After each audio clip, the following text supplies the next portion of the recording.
front. Now we're going to see a little four wide action. Crazy out of the triangle. Oh, he gets in the lead on the record.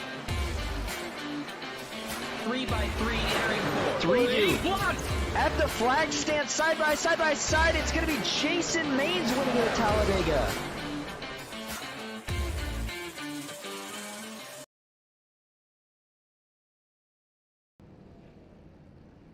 Hello everybody, welcome into Ghost Racing Network here, back with the PGR, no longer Intimidator Superspeedway Series, but rather the Thursday Night Heat Series.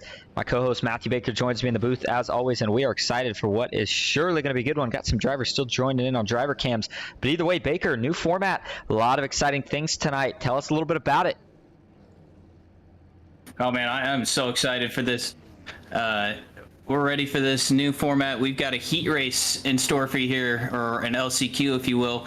Top 13 transfer out. You've got 31 trucks here on the grid, and a ton of talent that is going to be in this LCQ. I just the names that are in this LCQ are crazy. Jonathan Cadell, Tyrone, Danny Eshelman, Terry Radford, Jimmy Reynolds, Hunter Parsons, Heath Job, Chad Ross, a lot of big names, big super speedway guys that are out here tonight. Kyler Wynn didn't put down a time. Jason Maines put down a bad time. I mean, there's a lot of good trucks in this field for this LCQ here. Top 13 are going to transfer. And we'll be going over all those names. We'll get to your starting grid. How about we start with your race info here at Talladega Superspeedway. Track length 2.65 miles. Temperature tonight for track going to be starting out at 83 degrees Fahrenheit. We are in the truck series. The LCQ really short, only 15 laps, 60% fuel. I think these guys will be able to make it the entire way, but they only have one faster pair. It is relaxed yellows, fixed setups. I think we have 3 green-white checkers for the LCQ as well if we were to need them. All right, here we go. Rolling off for your starting grid. Row 1 is going to be Heath Job with the pole for the LCQ. Chad Ross to his outside in second. How about Chris Blanchard starting in third? He's got Jimmy Reynolds to his outside in fourth. Hunter Parsons starts in fifth. Ian White's going to be sixth. John Darnell starts 7th with Danny Eshelman in 8th. That's a McCall Motorsports driver. Terry Radford in the field tonight, going to be starting 9th. And Danny Barnes riding at your top 10. And from 11th, you've got William Scott, Sierra Clampert in 12th, Josh Oswelski in 13th, Tyrone in 14th, Mark Vondell in 15th, Bobby Forbes in 16th, Jacob Emery in 17th, Alejandro Montes de Oca in 18th, Michael Menchaca in 19th, and Jonathan Cadell in 20th. Moving on back to row 11, it's going to be Jordan Stencil and Tristan Cotton, 23rd, Travis Burton and Skylar Herod, rounding out your top 24. Bradley Steffen going to be starting 25th. How about David Drohan in 26th, as we accidentally got rid of the grid there for you. I do apologize for that. 27th is going to be Cole Larson. 28th, 28th, Jonathan Proctor. Jason Maines 29th, and Kyler Wynn going to be rounding out your top 30. Eric Wilson, last truck starting the LCQ in 31st position. All right, Baker, it's time to go green for race 1 of 2. I think this one is going to be a lot more aggressive. It's going to be really crazy. A lot of guys know it's make or break time right here. And also, with that $40 on the line for the LCQ winner, hey, I want to get myself up there to win this, but do you think we're going to have any pit stops?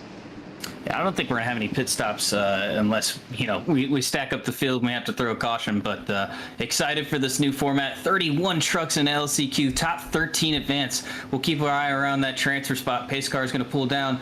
As you see, Heath Job going to lead this LCQ feature to green right now. It's the Thursday Night Heat Series, and it is live for the first time here at Talladega. Green flag is in the air.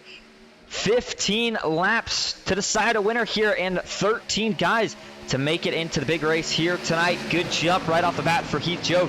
He's going to stay low with Chris Blanchard, who is already to his back bumper. Those two look to pull a little bit of a gap on the rest of the field. That outside's going to have to get stacked up quick, but these guys already wasting no time. They're going to split one of the veterans, Chad Ross, 3 wide up top. Not sure if that move's going to work or not, but Jimmy Reynolds in the 31 truck, he is making moves early, and it looks like the 49, Ian White, he likes what he sees. He goes with him. You already have 3 wide back there, 2 cars on the high side. You have 2 cars trying to jump out towards the middle as well, trying to get to the high side. Really good, clean racing here from the guys who didn't qualify. So a little stack up on the bottom lane. You see one get turned sideways. He's going to save it, come back into the field. Great save by him there. And all while keeping the draft. That was Tristan Cotton. He's going to be close on if he keeps the draft, but we are 3-4 wide now already to complete lap 1. They're going to settle it back down to 3 wide as Chad Ross tucks in behind your current leader, the 15 truck, Hunter Parsons. They're thinking about dropping low, not going to be able to do it. They stayed in the middle for now. But up top, Jimmy Reynolds, he's got to run, and he's trying to make it work. I got to say, though, Baker, with the cooler track temp, you got to think that makes these lanes a lot more even, and it's going to come down who can push harder. But at the same time, you got to keep your engines cool here. It starts to become a gridlock. And if the 15 stays clear here, I think he's got to drop down eventually. Chad Ross might force him down if he doesn't. Absolutely, and Heath Joe doing a really good job of controlling this field, controlling that middle line. As you see that he gets split up, they're going to try and wreck. They're wrecking. They're trying to. No caution yet. Now they're going to pile up a couple of big hits into the trial wall this time. Surely this brings out the caution, and there it is. Looks like the 69 comes rolling to a slow stop. There's Michael Menchaca. Sierra Clampert's involved. Looks like the 17 of Jonathan Proctor. First wreck here, the LCQ falls 2 laps in. And, I mean, Baker, with the start we saw, I know we probably had to expect that at a certain point. This might help some guys simmer down, but let's take a look at it. And look who was close to being right in the middle of it, Jason Maines. That's the risk you run when you catch yourself in the LCQ. But let's back this up and take a look at where it's going to start. Chad Ross on your outside. Jimmy Reynolds was just behind him. And I think Jimmy's maybe going to think about trying four wide here on Chad, and it's just not going to work. Ooh, actually, no. Yeah, Chad looks like he pulls out of line. He's trying to get up with that third lane. You see they've got the big run. So, yeah, Chad's going to jump up out of 4. He gets clear for a second. The 31 makes the second move high. It looks like the 38 maybe tries to follow that move. And a little bit of a late block sends those 2 in the wall, and then guys trying to dodge it ahead kind of spark that second wreck, the chain reaction, if you will. And that's what's going to collect most of the drivers that were involved in this one. And Sierra, you saw from that view, was almost through it here. Watch this. Jason down to the grass. He does a good job sneaking through it. There's Sierra. She's in the middle. Good. And then whack. 3 truck coming down the field. She had nowhere to go. That was Skylar Harrod. Skylar Harada. Man, I hope I'm saying his last name right. But either way, he's got a ton of damage. That's going to be a fast pair for the 3 truck for sure. And a lot of times with 15 laps, you probably wouldn't see a fast pair, especially in an LCQ. But in this case, it's going to help a lot of guys out big time, because we would have had a lot of people heading home here early if we didn't. Let's take one or two more shots with here. Here's the onboard view for Skylar. I mean, I can't believe that we're pushing that hard. 3 laps in, but I guess it's 15 laps, and a lot to go over there on that wreck. But it looks like Chad Ross goes to get in that high lane, and Reynolds just goes to his outside, and it looked like it was real close, but it just unfortunate for Chad Ross and everyone else involved there. And I think it's one of those things where people, they hear 15 laps, right? I mean, we're at Talladega. 15 laps is a pretty long ways to go when the track is 2.65 miles in length, but this is going to definitely shuffle some guys around, move up track position, make it more of a key factor, as we're probably going to go green here with about 10 laps to go. But again, still plenty of time, and the 3 wide was fine. I just think guys got to be a little bit more careful. If I'm Chad Ross there, I feel like I'm in a good position. I know he wanted the lead, but I got to play safety first, Baker. I don't know about you, but there is a ton of money on the line for that race later. You better believe I want to be in that if I'm out in one of these trucks tonight. So that's the first priority on my mind. And then, hey, if I find myself up there in the top 10, especially the top 5, the last 5 laps of this thing, then I start thinking to myself, hey, extra $40 certainly wouldn't hurt. Make my money back now, and I can race that much harder later. And I think that's what maybe you should start going for it. Yeah, I'm not gonna really risk it for the biscuit till it's about 2 to go. I get myself inside the top 10, feel safe, and then make my move from there. But unfortunate for some cars behind there. So we talked about track position going to get shuffled up here. Chris Blanchard has had a strong run out of the gate so far for the LCQ, and we got to pause on this guy. Let's take a look at the setup he's running. Bottom right of your screen here on the driver cam, we're going to pop him up. He has got the full motion sim rig going on. This thing, I was watching it under green. It was moving around. I didn't even know they made things like this yet, but he's got the giant triple monitors, and we will see if he can use all of his tools that he's got in his toolbox right now to find himself in the feature event coming up just after this.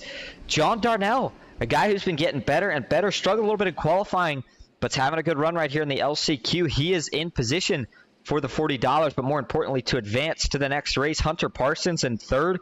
How about Terry Radford? currently sits in the 4th position. Baker, I know we were talking to him a little bit before the race, and he sounded like he was a little bit worried. He really wanted to be able to qualify in. Unfortunately, he couldn't, but he is another driver in good position. There's Heath Job, your pole sitter, back in 5th now. William Fox in 6th. Danny Barnes 7th, and Bobby Forbes 8th, Ian White in 9th. And it's going to be Josh Ozuski, one of the Clutch Gaming Team drivers, making a return here tonight. He's going to be rounding out your top 10. And the last 3 advancing tonight is going to be Tyrone Biggums. I believe that's Fly Guy on YouTube. Make sure you go check him out. Jason Maines 12th, and Alejandro Montes Diaca right on that bubble. But guess who's right behind him, Baker? A very fast and dangerous Kyler Wynn.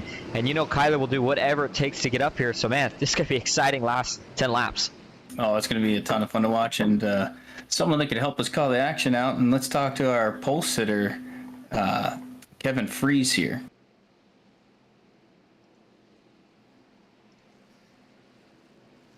Hey, Kevin, it's Matt and Austin up at the booth. You got a copy? Yeah, how you guys doing? Well, not better than you, sitting on the pole for the race. It's another big money race that you guys qualify well for. Top 30 lock-in. Talk about this format, and do you like this new format? Obviously, do you qualified on the pole? You get to sit here and watch this LCQ, and how much fun are you sitting here watching some of these lower tier guys mix it up 3 wide? Yeah, it's been eventful beginning. I was surprised that they took it 3 wide right away, but I guess with the shorter race, you got to go, because if you hang around, it's going to be too late or the lanes are going to get clogged. But I'm hoping Jason can make his way through clean and move on. He's in a good spot right now, so hopefully nothing too exciting happens up at the front. But this format, I think it's a good idea, and I think it'll help also keep the main event pretty clean for everybody. Yeah, definitely trying to get the early cautions out in this LCQ to make that heat race, or make that feature a lot cleaner. Thanks for talking to us, Kev. Hope to see you again. Yeah, no problem, guys. Enjoy the race. All right, that's going to lead us right back to the green flag. 10 laps to go. Here we go. Side by side to the line. It's going to be the 9 of Chris Blanchard and the 99 of John Darnell, who doesn't get the best restart. Now he's starting to fade. And him and the 4 truck, Terry Bradford, they're going to have to get lined up, and they're going to have to get going here in a hurry. They finally start to get things sorted out, but not so much, because guess what? John Darnell is going to get left out as Heath Job ducks to the bottom. That's a tough break for John. He's got to find some help or a spot in line soon. Looks like a single car spin down to the inside. Jason Maines went down to the inside, got spun around. Ooh, and surprised to see a caution fly on this one. Oh, it's further in the back than we had thought. And Baker, this is the risk you run by finding yourself in the LCQ. Jason, by all means, is a favorite, but this is really going to hurt his chances. And let's just see what happens. Jason's caught in the middle, but let's see if we can find out how he gets himself in the middle. Looks to me like he's going to drop down, as we've had another driver here hop in. The driver cams, go ahead and close that out for you for just a sec. But let's look from the chopper view. Look like he kind of got himself to the middle. And yeah, he does. And Jason just kind of tries to clear himself. He might have thought he was clear on the bottom, and he wasn't. Comes right down on the 83 truck, I believe it was. Yeah, Jordan Stencil. And Jordan was having none of it. He's got just as much to fight for here. And again, Jason trying to get back up there. This is what you run into, and contact ensues. Back up the track. The 1 spins. Wow, nicely done by everybody else to not hit the 1 truck. That was a close call. Let's take one more view from the cockpit. Jason Maines, how about the roll bar? Do you want better? Here we go.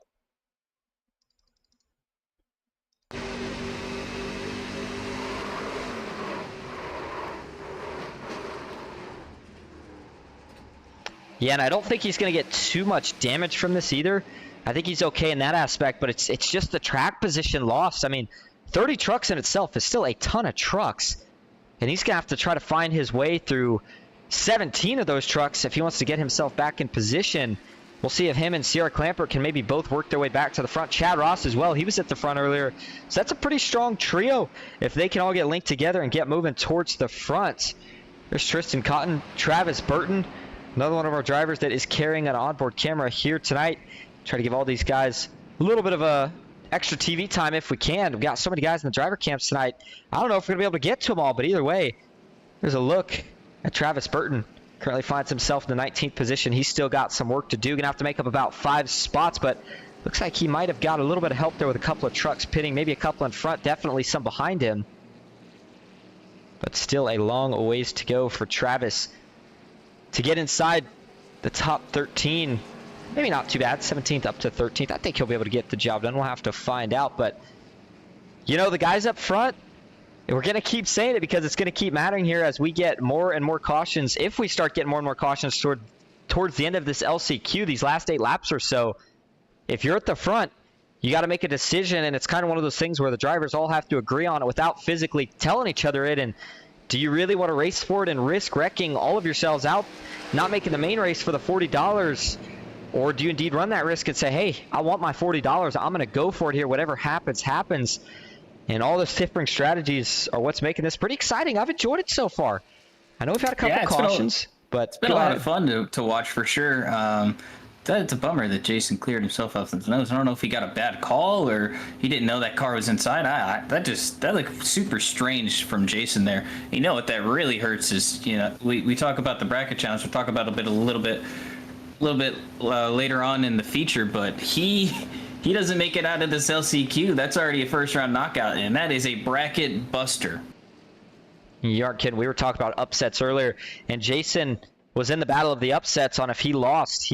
That would be an upset loss for him. And yeah, Baker, I don't know. I mean, he's got 17 positions to make up. It's certainly going to be a lot. We'll see if he can do it, but we're going to be getting the want-to-go signal this next time. And Chris Blanchard, I got to say, he's looking really stout up front right now. I've been impressed with the job he's been able to do up to this point. Absolutely. A lot of cars up here up front. Danny Barnes, another great super speedway racer. A little bit off on the qualifying, but he really knows how to push. He's worked on his craft these past couple of months, and it's really fun to watch him up front here. And he'll be right behind his teammate, John Darnell. Heath Job up there as well for 760 graphics. Hey, he makes probably, I would say, a quarter to half of the trucks you probably see in this LCQ right now, and they look sweet. Make sure you go check him out. He's got a Discord link if you need more info on it. Let us know. Hey, we always got to get through some of the announcements. A lot of people probably don't like them, but we're Ghost Racing Network, so we got to give ourselves a little bit of support. A couple reminders, Ghost Racing Network does now have merch. Make sure you go check it out. It was in the starting soon screen. Got a link for it if you're curious. Nothing else, just let us know if you think the hoodies looked pretty cool.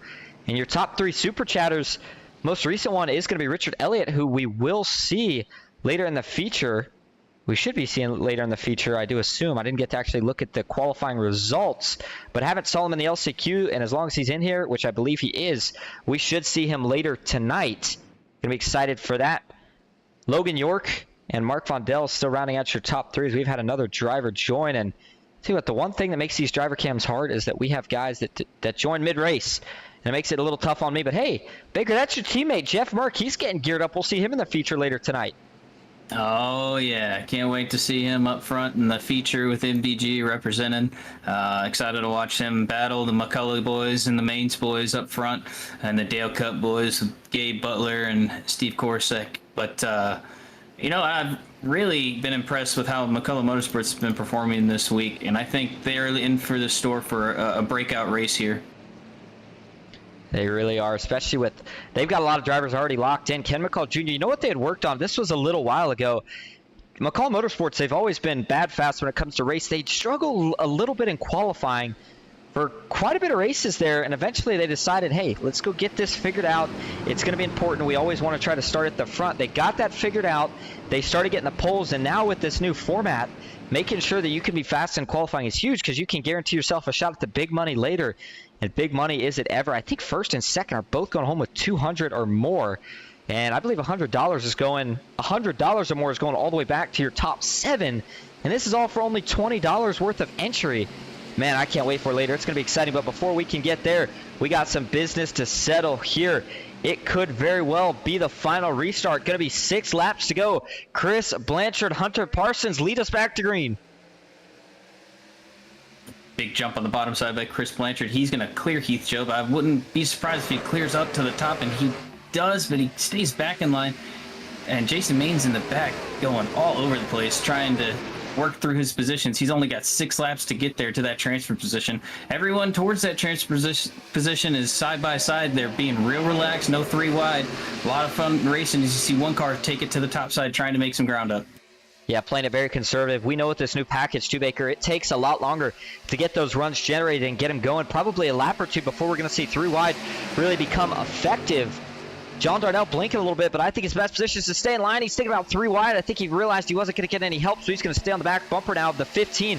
Hunter Parsons, who starts to fade now, and we're going to see a move up front for the lead. How about it? Heath Job, he wants a shot at the $40. He's going to jump up top. Now John Darnell looks 3 wide. Oh, they're all going to split Heath through the triangle. Here comes his teammate, Danny Barnes, to assist. Man, I just don't understand the racing up here. They're going to turn. They're going to all wreck. Huge wreck. John Darnell into the middle of the pack, gets tagged a couple times as he gets back up to the 31 of Jimmy Reynolds. Third caution of the night. And tough break for John. Couldn't tell what happened, but I thought he was... we are You said seeing... he thought he was clear over the comms. I'm sorry to interrupt you. I just blurted out. I thought he was clear. I don't understand that. Yeah, and we didn't get to... we couldn't tell from there, but when we look at it here, that's one of those ones where you just... I'm telling you, Baker, I know it's $40, but man, I would just rather have a shot at the big money later. But let's take a look. What's going to cause this one? And watch the 99. He's got the run with the 15 here, and ooh, yeah, that really wasn't even close. I mean, he was still halfway up his door. Heath Job that was when John darted down. Now, Baker, I got to wonder if... I know he said he thought he was clear, but, you know, maybe when he said that, he was thinking... what we see with the tunnel vision, maybe a little bit of. It's hard to say, but it's probably that tunnel vision that we're talking about all the time. You know, you're pushing a guy, you're in the zone, you're trying to push him as hard as you can, and watch the move here. That's a tough one. A lot of trucks around, sounds loud. Maybe couldn't tell that. Maybe he doesn't have a spot. I don't really know how to phrase that one. That's really unfortunate for John and all the guys involved in this one. Didn't take out quite as many as it probably could have. Seen a lot of trucks glitch through other trucks, Baker, in this race. Have you noticed that? Yeah, I just... there's a lot of blinking trucks. That's what I'm noticing. I don't know if there's something wrong with the servers lately. I know I watched on the forums this week that there's been some server issues, but it just looks like there's some people that have rock-solid internet connection all the time are just having some problems. Sarah makes a little bit of contact there with John as he was trying to gather himself back up, but no harm, no foul. I think John obviously got the worst of it here, and not sure if he used his fast repair yet or not. John's usually one of our guys carrying an onboard cam, and it looks like don't see him yet right now. We'll see if he can't somehow find his way back to the front to make the feature. Maybe he'll hang on then. But up front, Chris Blanchard, he's not been having any trouble. He still leads the way. Hunter Parsons second. Terry Radford, apologize for that, moves up to third. Ian White in fourth. Heath Job fifth. Tyrone Biggums in sixth. Danny Barnes seventh. Kyler Wynn eighth. William Fox in ninth. And Bobby Forbes currently rounding out your top 10. But we're going to go 3 more because that's going to be the 3 more they're going to transfer in. Bradley Steffen 11th. Jacob Emery 12th. Josh Olszewski rounding out your top 13. That is everybody that would make it in as it stands right now. A lot of drivers watching what's going on right now. Jason Maines, though, Baker, through all that, he got himself back up to 15th, and all of a sudden, he's back in position to do it. You know he's going to be going for it here, as this is going to be our first green-white checkered. Yeah, it seems like that iRacing is throwing cautions for some reason when we have manual cautions set, so we'll figure that out for next week, but I think the heat races are just throwing cautions by themselves. So we're going to see cautions if we want them or not, so... And bringing that rule up for the later race, I guess, you know, obviously it's going to depend now on if the cautions are still affecting it. But the general new format for that later race was going to be that guys, no cautions in the sense of iRacing cautions, manual cautions. There we go. I don't know why I could not find the word for a second. So race admins will throw it. And the reason we like that rule is because we changed up the way overtime works now. It's 3 green-white checkers. However, we're still not going to end under caution on that last green-white checkered, even if they all wreck on that first green flag lap before we take the white flag.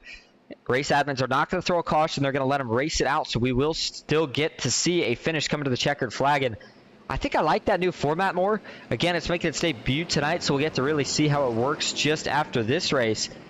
But Chris Blanchard, he's going to have Terry Radford pushing. What do you think? Do you think Terry sticks with him here? Do you think Terry's looking to get the $40 for himself? And Baker is currently dealing with race control duties, so we will go ahead and keep you occupied up here. Looks like, can you see this, says it's Oshevsky Oshevsky, and I feel like Josh told me that before, and I still got it wrong. Oshevsky, so I do apologize. Josh Oshevsky.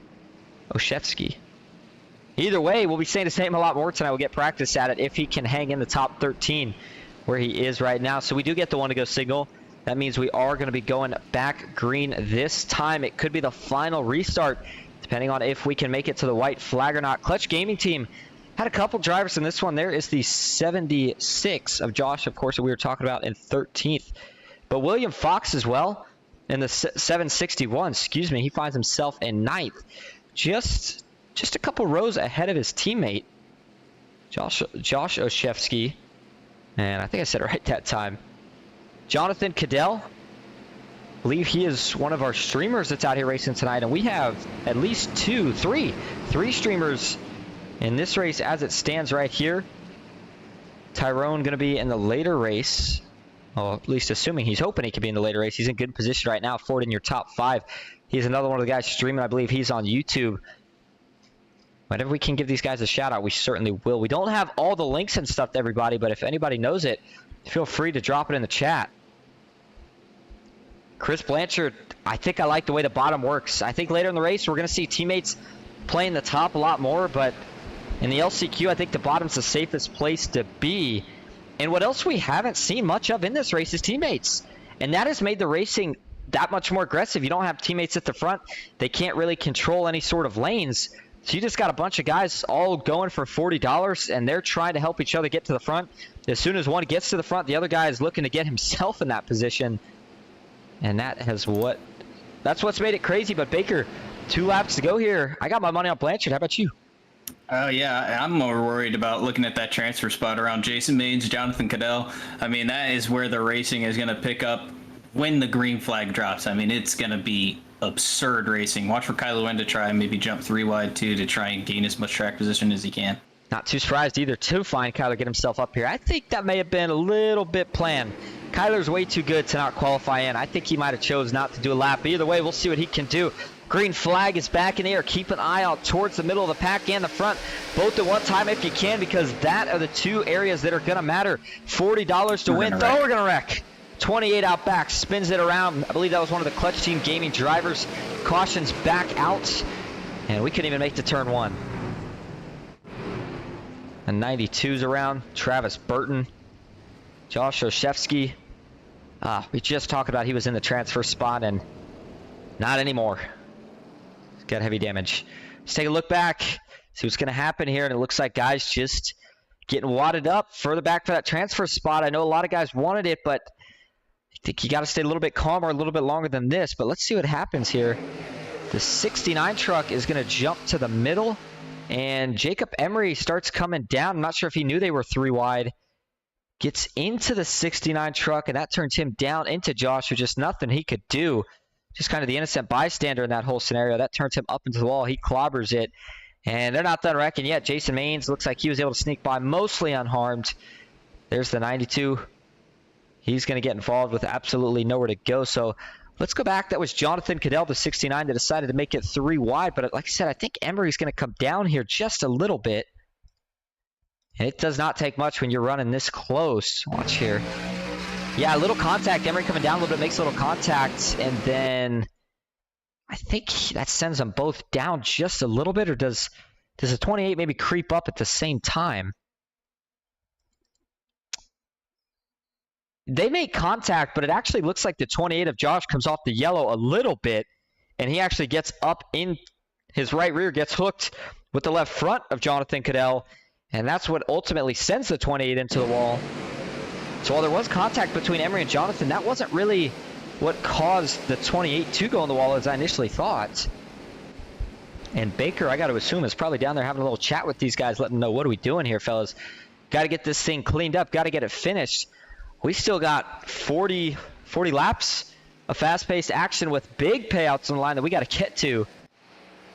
We appreciate everybody sticking around, though. Could be our second green-white checkered. And Baker, did you see anything different there? Nah, it just looks like it was 3 people going for the same real estate. I don't think Emery knew he was top of 3. And Cadell put it there. I mean, it wasn't a bad move by him. He was there for a long time, and they just didn't know Oshevsky was down there on the inside. So Yeah, you just got to clean it up a little bit. Like we said, it's going to be relaxed yellows next week. I was telling the boys and girls here in the race chat. That's what it's supposed to be, but apparently when you enable the heat race cautions, it makes it full course automatic. So. And one of the guys that's having a good run right now, and he's bragging about it a little bit in the chat, it's Mr. Terry Radford. He's letting us know he's up to P2. Sure enough, one of the guys carrying an onboard camp tonight.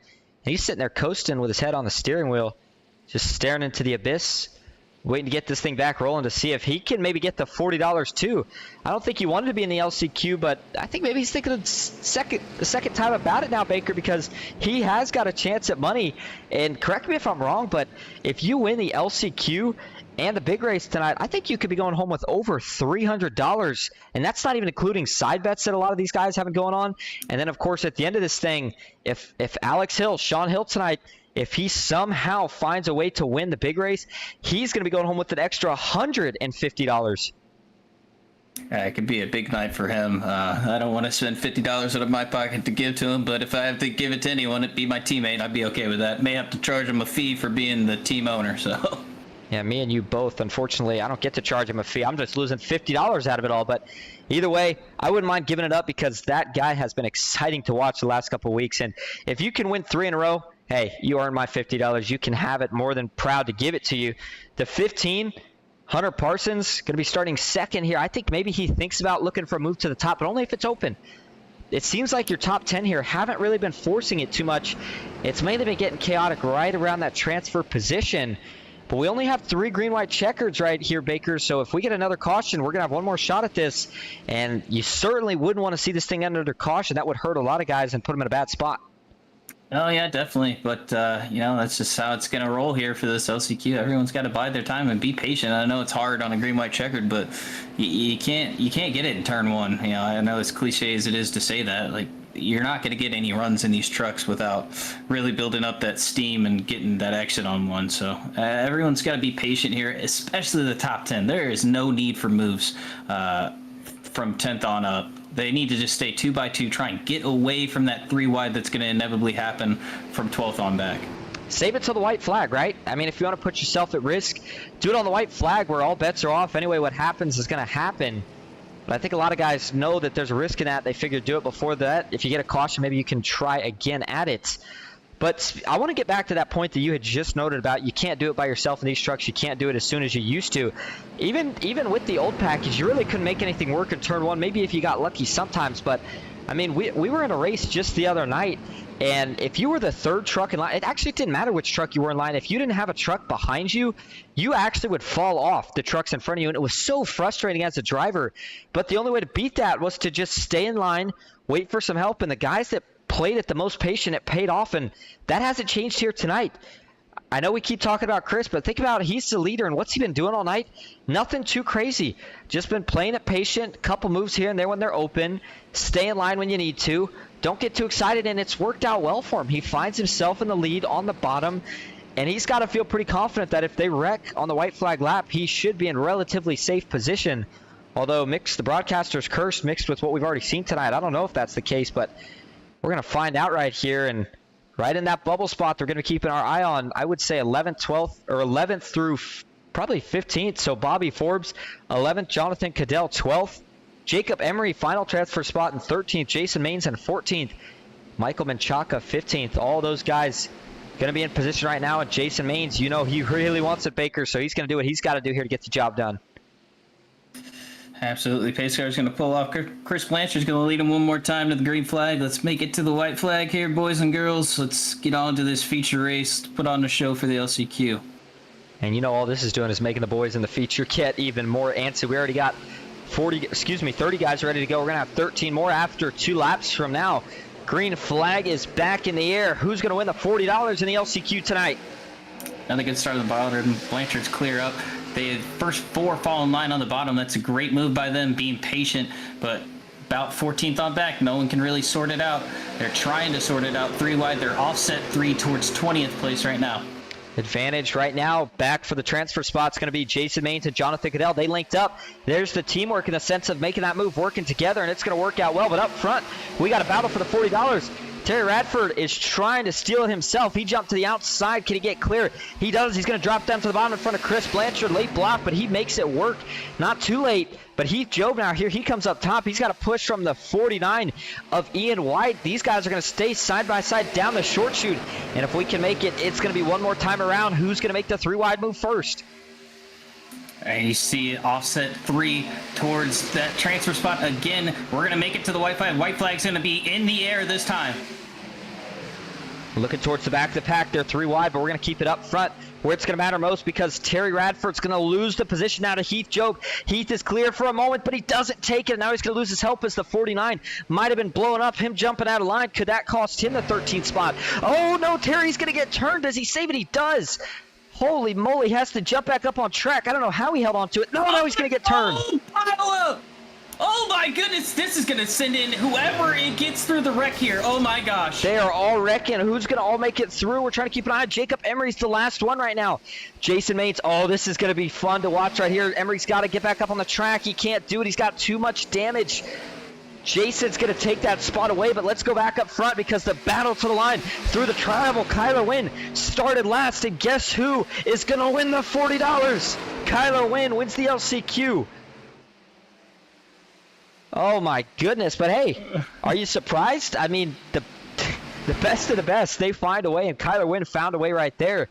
$40 and advancing to the feature, your LCQ winner, ladies and gentlemen. Kyler Wynn with a great move, getting through all the chaos of being up front. Your transfer spots up to the top 13. Looks like the last spot's going to go to Jason Maines. Oh, man, that is nuts.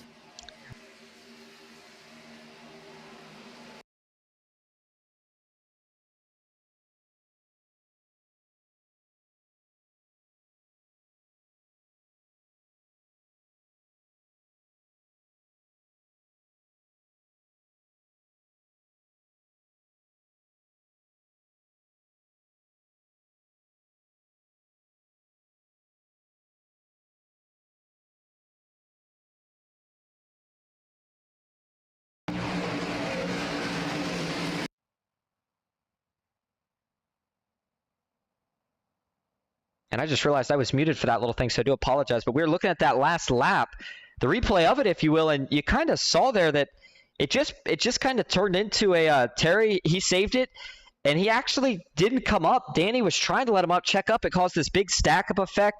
Eventually, Danny got tagged in the back. That turned him down into Terry. And unfortunately for Terry, once he got hooked up into the field and the wreck was on from there, the rest was history. But let's see if we can pull up your results real quick and take a look at who indeed is going to be advancing to your feature tonight. Kyler Wynn got the win and the $40 to start us off. Heath Job second. Chris Blanchard rounding out your top 3. Hunter Parsons in fourth. Jonathan Cadell fifth.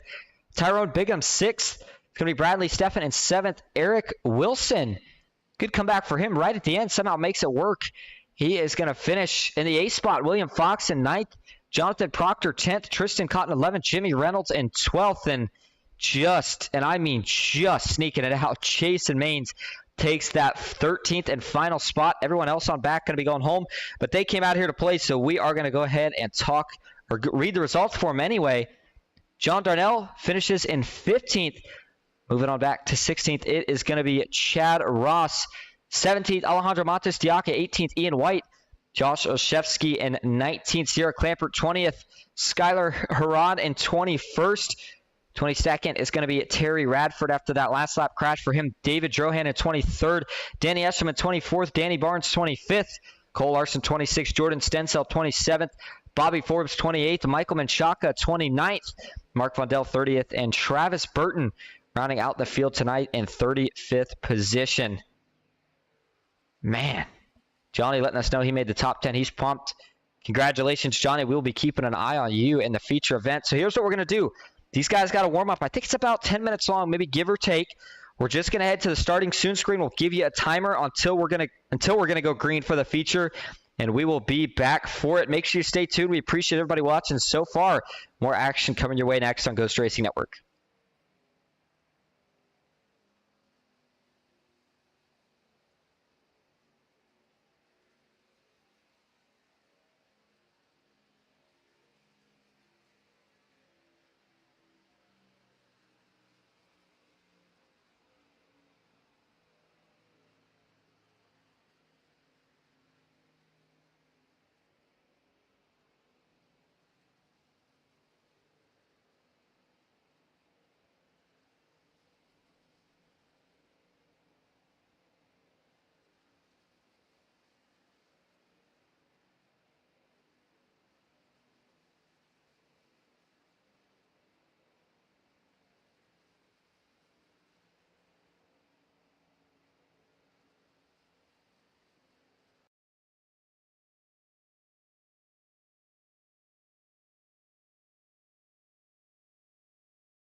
front. Now we're going to see a little four wide action. Crazy out of the trail. Oh, he gets in the lead on the record. 3x3 entering four. 3-2. At the flag stand, side by side, it's going to be Jason Maines winning it at Talladega.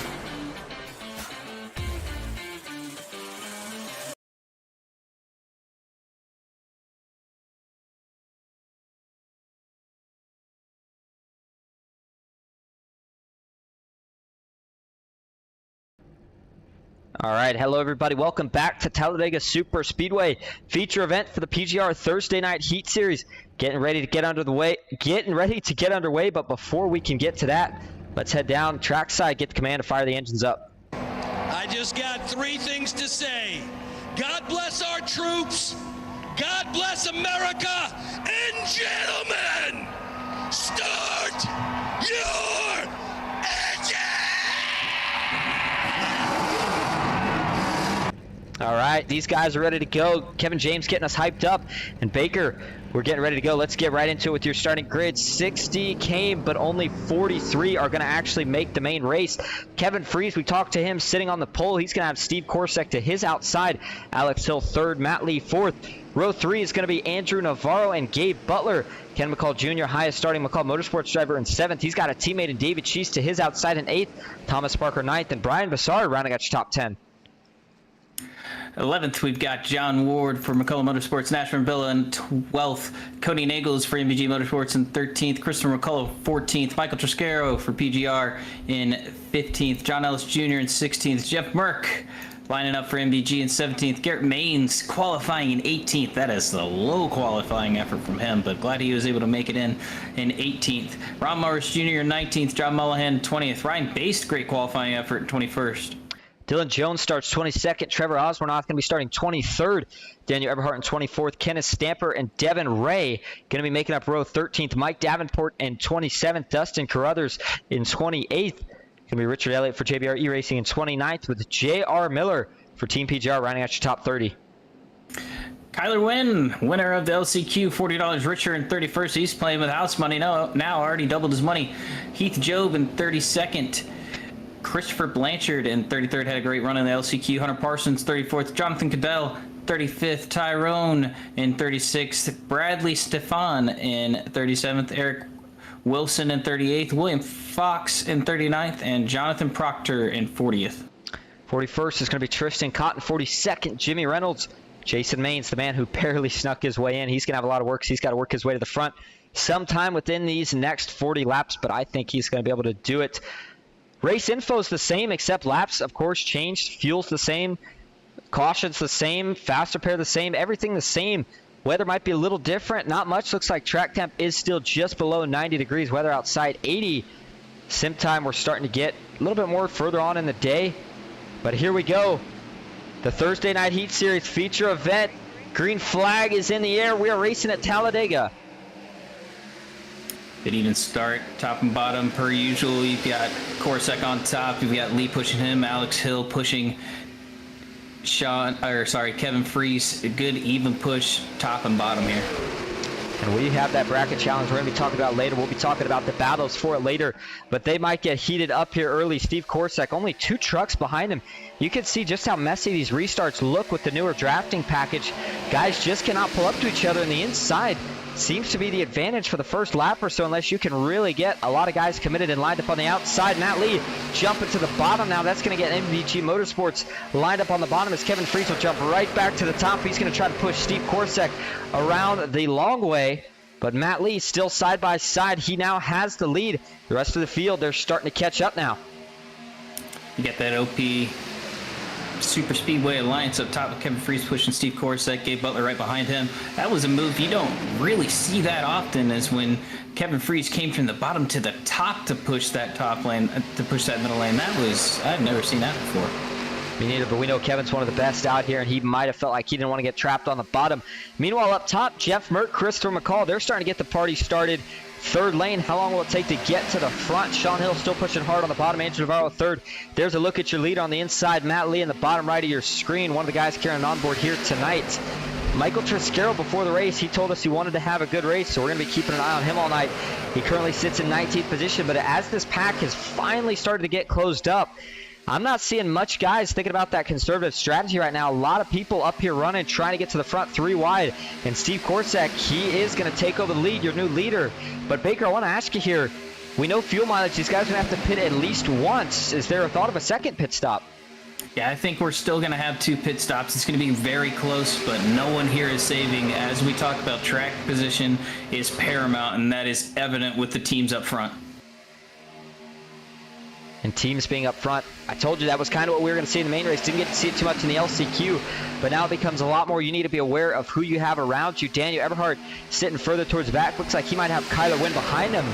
Those two used to be teammates, and while they might not be teammates anymore, you know they're both very aggressive, and they both want the win here tonight. Keep a close eye on the 90 and the 82.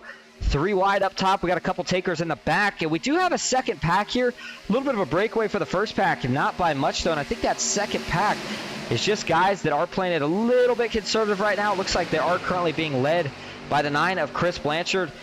Did a great job in the LCQ, finds himself just in front of Tristan Cotton. Jason Maines is in this pack as well. Jimmy Reynolds. And we do have one truck off pace right now. Looks like that's Tyrone Biggums. And he may not be on the lead lap either from what it's showing here. So he must have had issues off the start. And he's going to hope he can get himself a couple cautions, get back in this thing. Yeah, it looks like he either missed the grid or had some internet connection. We'll talk to him here after the yellow and see if we can't get him back on the lead lap. He is the first car lap down, the only car lap down, so he should be able to get that lucky dog if chaos ensues up front. And Matt Lee is already feeling a little bit antsy as he jumps back up to the top to block Steve Korsak. That allows his teammate to get fresher on the bottom, keeps NBG 1-2 in the bottom and middle lines. Nash Brambilla, 4th truck on that 3rd lane, trying to help him out, but he didn't like what he saw, and he falls to the middle. And you know, I'm not surprised to see that. This outside is struggling to get up there. Steve Korsak jumped up top, so I was going to say, let's see if they can make it work now, but that was a beautiful move. He got Matt Lee to jump right down to the bottom, almost like trying to bait him. It works out, and now Steve finds himself right back to the middle, and he's got Kevin Fries pushing him. That was a great veteran move by Steve. Not something you see very often, but when you get these really, really good super speedway racers here, this is going to happen. And as though we stay 3 by 3, hopefully they can stay calm for just a moment, because Josh Olszewski in the chat, the $5 super chat, says big love to Austin and Matt. Let's go Base, Fox, Ray, and Job. Josh, I believe that's the 2nd time here in the last couple broadcasts. Josh has super chatted, first one of the night. Thank you so much, Josh. Might see yourself up on that leaderboard. We certainly appreciate it. Glad to see you out here watching tonight. 3 wide. Steve Korsak goes up this time. Sorry to cut you off, Baker. That was close in the middle towards the back. You're fine. That was very close. Steve did that move again. He's stuck to the top lane. He's getting a push from McCullough Motorsports on the high lane now. Matt Lee is leading that middle lane. You got Sean Hill on the bottom.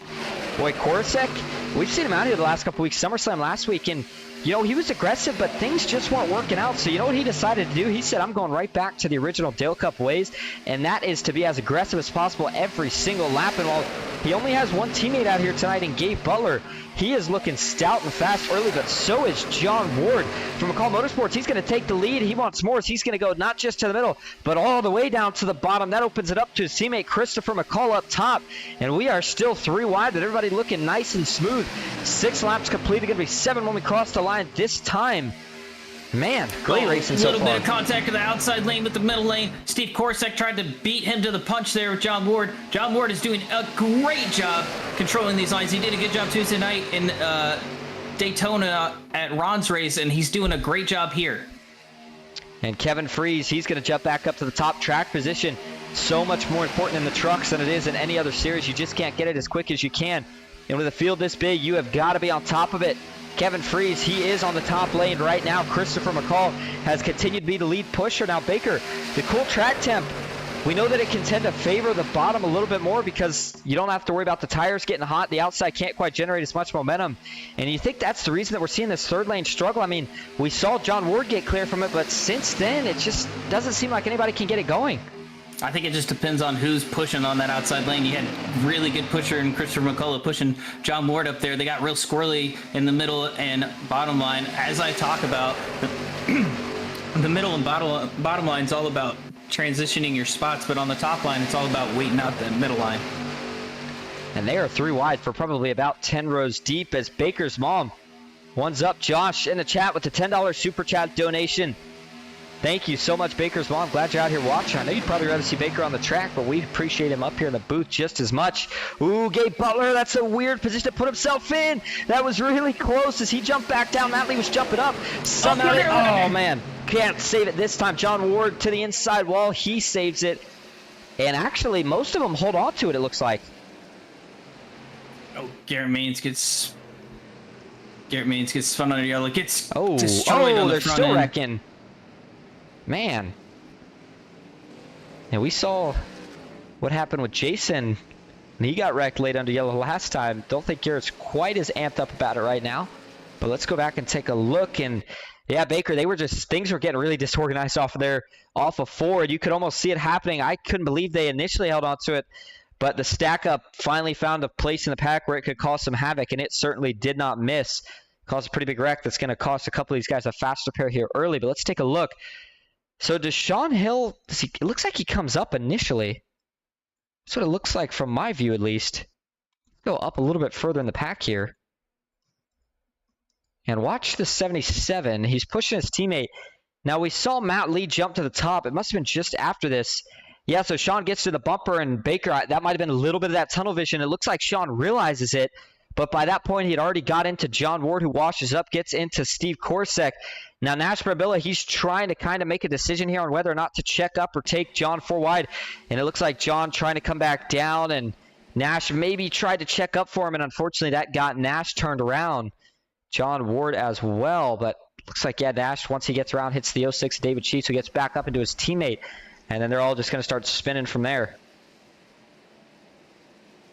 Actually, looking back here, we'll have to take a look what happens to Garrett Maines here. You see he's spun, he's fine, and then, ooh, John Ellis Jr. piles into Mike Davenport. That piles him into Garrett Maines, who had another close call just after it with Ken McCall Jr. But watch this thing form up. Again, it was kind of a sloppy wreck. A lot of hits here and there, but it looked like most guys were able to get away with a slide. A couple of big hits there. It looked like, I think Nash Brambilla and Garrett Maines, I would say, get the worst of this. Mike Davenport, man, tough break. I think he's going to miss this, but John Ellis Jr. just able to get it checked up in time. And then the 76, William Fox, looks like runs into the back of him. 761, rather. And we will take a couple more angles from it. Baker's mom says, I like both, in reference to Baker in the booth or on the track. That was a pretty big wreck, but again, Baker, I don't think it's going to take too many people's faster pairs away. I think maybe I see 3 trucks that really have to use it. But what it does do is it really shuffles up the bracket. I saw a couple of the guys that you would say it's an upset if they didn't win tonight in that, including Garrett Maines and John Ellis Jr. Yeah, and they got some work cut out for them to get to the front. That's the thing about these super speedway races and making it a bracket. It's just like the NCAA tournament. You don't know what's going to happen. You could be seated up high. You could be a great racer, but you can always have that upset from something that's out of your control. So up front, it's going to be Alex Hill leading the way. I just noticed he finally got his name back to Alex. Andrew Navarro in second, Matt Lee third, Steve Korsak in fourth, Gabe Butler rounding out your top 5, but the payouts go plenty further, so we'll go to Kevin Freeze in sixth, John Ward 7th, rounding out your top 10, Christopher McCall, Dustin Carruthers, and Cody Nagels. Trevor Osmernoth, Bradley Steffen, a couple of the guys you like to see up here this early in the race, 11th and 12th. Bradley is up 25 positions already from where he started. Daniel Eberhardt in 13th, Mullahan 14th. Jeff Merkin 15th, and normally we save announcements for later in the race. Maybe we get an interview, but I want to go ahead and go to this bracket now because it's going to be important the rest of this race. We want people to be able to keep tabs on it. So here you go. Left side of your screen. I know it may be a little hard to read, but we're going to break it down for you. Kind of as Baker said with the NCAA AA tournament earlier, March Madness, if you will. It's the bracket challenge, the PGR Blaster Madness. Here's how it works. The first duo, I guess basically all duos here, Baker, correct me if I'm wrong, but all these guys are going to be going head-to-head in each race. That's what each little battle is, and whoever wins it moves on to the next round. So for round 1 here, we have John Ellis Jr. versus Ron Morris Jr. Another battle going on tonight is going to be between Matt Lee, Dylan Jones, John Ward versus Michael Triscaro, Danny Barnes versus Jason Maines, Cody Nagels versus David Sheets, J.R. Miller versus Ken McCall Jr., Jeff Merck versus John Mullahan, and Christopher McCall versus Alex Hill. Now, the winner of each of those is going to move on to the next round. They'll do the same thing next week, a head-to-head. And then the winner of each of those will move on to the next round, do the same thing. We'll do this, looks like 3 times before we have our champion. 4 times rather. And once we have a champion, I believe they're going home with, is it $220?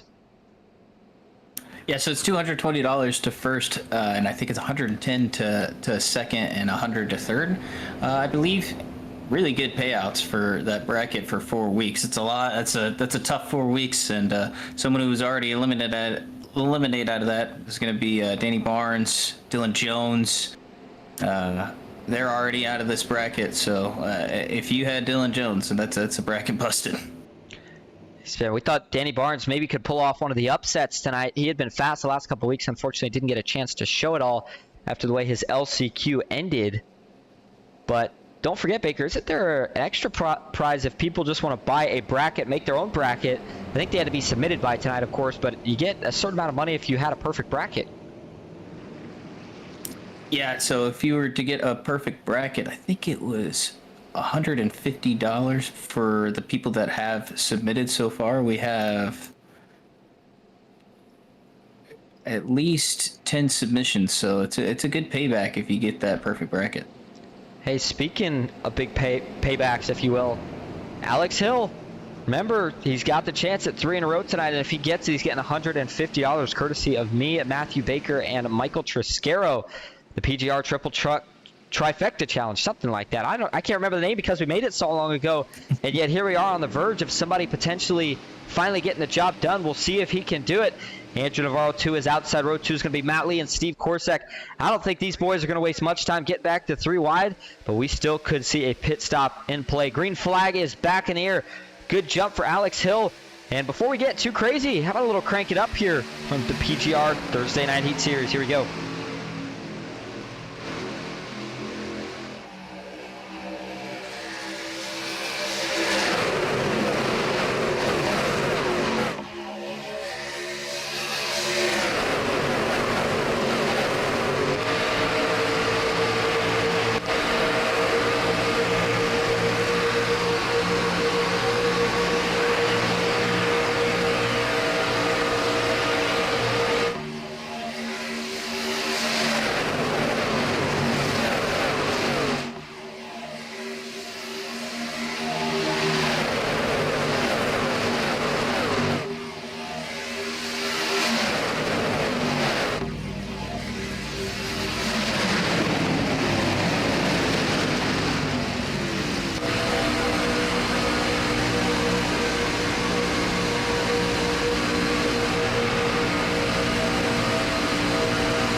And that's going to do it for tonight's segment of Crank It Up. I hope everybody did enjoy. Boy, we almost wrecked a couple of times. Somehow we all held it together, and they've decided to calm it down, at least for the minute, as they are 2x2. Steve Korsak, Andrew Navarro. Ooh, man, Steve fishtailed big time right there. You don't often see these trucks not link up too well on the straightaway, but that is exactly what you saw right there when Kevin Freese tried to get the 27 moving in the positive direction. Christopher McCall, he's got a couple teammates behind him here, Baker. I could see that McCall trio thinking about jumping up, but looks like Andrew Navarro's going to beat him to the punch. He jumps up top in front of Steve Korsak. Now we're going to see 3 wide further back. Looks like Cody Nagels thought about it. They're going to jump back down in line now, and this could shuffle a couple guys up. Oh, man, Cody is throwing big blocks high and low. Glad he didn't wreck himself there coming back down low. They tried to hang him out after he went up. And the veterans, they find a way, and Cody Nagels not going to let that happen if there's something he can do about it. Here comes Daniel Eberhardt and Christopher McCall up top. John Ward, the 92, he's going to jump high off a 2 if he can get enough of a run to help his teammates. But those 2 trucks not having any help just yet. That is really going to hurt their momentum. They can only hang side by side for so long here. Jeff Merck and Cody Nagels, the 2 NBG guys, they've got 2 of their teammates to the inside. Question is, how can they find a way around these other 3 trucks? Steve Korsak, I have still been impressed how without any teammates, he has still continued to find a way to lead this race. Having to work extra hard, but controlling all the lanes nonetheless. Absolutely, and you know, with this truck, even, I mean, Navarro is also a single car here, and they're going to work together well at being single cars. Just as I say that, you see Navarro go to the top, everyone's trying to cycle temps, and they're doing a great job. They're running a torrid pace. These guys are flying, and just like that, we are already inside 25 to go. Again, shorten the race.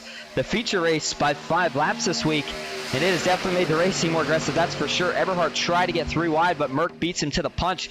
That's going to let Cody jump up and wreck out back. We got one into the wall, outside wall rather. That's Heath Job, only truck involved in this one. Everybody else is going to sneak by. Second caution of the night. Well, it's 15 laps in. And I'll tell you what, for a wreck in the middle of the backstretch, only one truck to be involved is a pretty good day. Absolutely. Definitely going to make your job easier for race control on that one. But let's take a look at what's going to go wrong here. Heath Job, been having a decent run. Had a great run in the LCQ and looked like it's going to be a little bit of a stack up. In fact, it looks like Ron is kind of riding his bumper at this point, which is a little odd for this spot. And yeah, it looks like Ron riding his bumper. Heath may have had to check up a little bit with the truck in front of him, and that just turns him around. Nothing Heath could really do there. Like I said, not sure if Ron realized they had a truck right in front of him. And that turns him right around. He gets up to the outside wall with the front end. Pretty solid contact. I think that's probably going to result in a fast repair. You can get damaged in a lot of places on these trucks now, and usually they handle it pretty well, but that outside wall is one of the few places where it's not going to handle it so well. Take one more view from the wall cam right here. Probably helps that it was in the back of the pack, almost kind of right in the middle between those two packs, but it looked like Heath had been having a little bit of internet issues. I can't say that's really what caused any of that, but you saw him blinking there a little bit once he had already spun. Looks like Bryce says Bing chilling. Bing chilling. I don't get it. No, I'm just kidding either way. All right, here we go. Back live. It's going to probably be a restart here with around 20 laps to go, so the whole field's going to pit now. Again, don't think anybody can make it from here, but if they save, is there any possibility of it, Baker? No, it looks like Kyler Wentz staying out. I do not understand that decision. I think he's just trying to gain that track position because he knows you're still going to have a pit stop here. And he might have enough to where he's expecting another caution before that pit stop. You know, what happened to the days, Baker? We used to see this. It was when I was kind of new to money racing. You'd probably been around still for a while. It used to be when there was races with pit stops, especially when you have this many talented guys in the field, they embraced the idea of not racing and not trying to go for the lead and more or less just getting lined up and trying to get to the pit stops as soon as possible. That way they could pull away from the pit stops. And we, even now still when we do see it, when that's the case, a lot of times we see up to half of the field get chopped off from the pit stops, and it definitely makes the race for the lead a little bit cleaner and a lot less guys in that battle for the win. I always thought they were interesting, but it's just we don't see them anymore.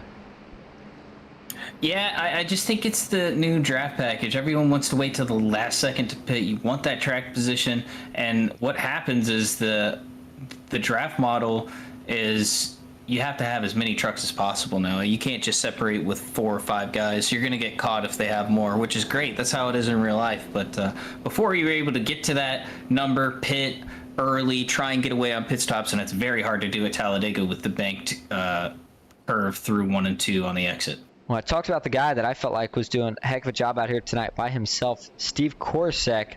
Let's see if we can get a quick word with him.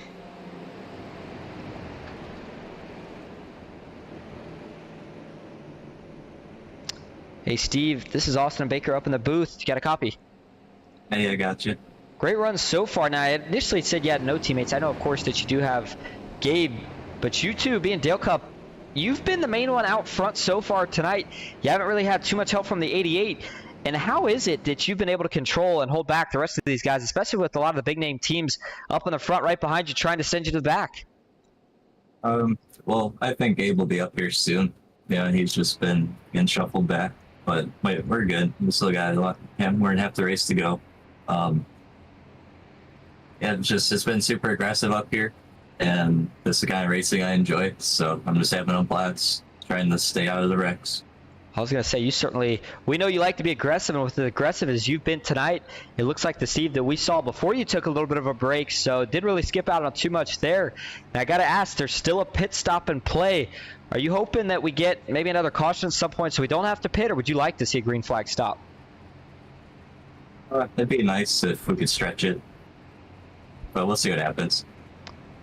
We certainly will. Hey, Steve, thanks for talking to us. You and Gabe, Dale Cup, it'd be really sweet to see one of you guys get in victory lane tonight. Try to steal it from one of the big teams. And if you can't do me a favor, don't let Alex win this tonight. He's trying to steal $50 from me and Baker. Good luck the rest of the way, though, and we'll see if we're talking to you at the end of this thing. All right, man. Thanks. Steve Korsek. And you know, Baker, as he noted there, Gabe will be back at the front. I completely agree with that. We have been seeing Gabe in a lot of money races lately. Seemed like once he got started, he kind of got hooked to it. But he doesn't have Steve in a lot of the ones he does, and yet he still is able to find himself in the top 10 for most of the race. Doesn't catch a lot of breaks, but with a teammate tonight, all he needs is to get up there, and he might be able to finally catch a big one here tonight. Yeah, it'd be nice to see him turn around his misfortune that he's had in these PGR races. Not having Lima and getting up front, and he's really been controlling this race really well up front here. Hopefully he can work well with Navarro and stay up front. We got a lot of guys carrying driver cams tonight. Unfortunately, I don't think we're going to be able to get to them all. We're going to try to get to a couple. There's a look at Cody Nagels.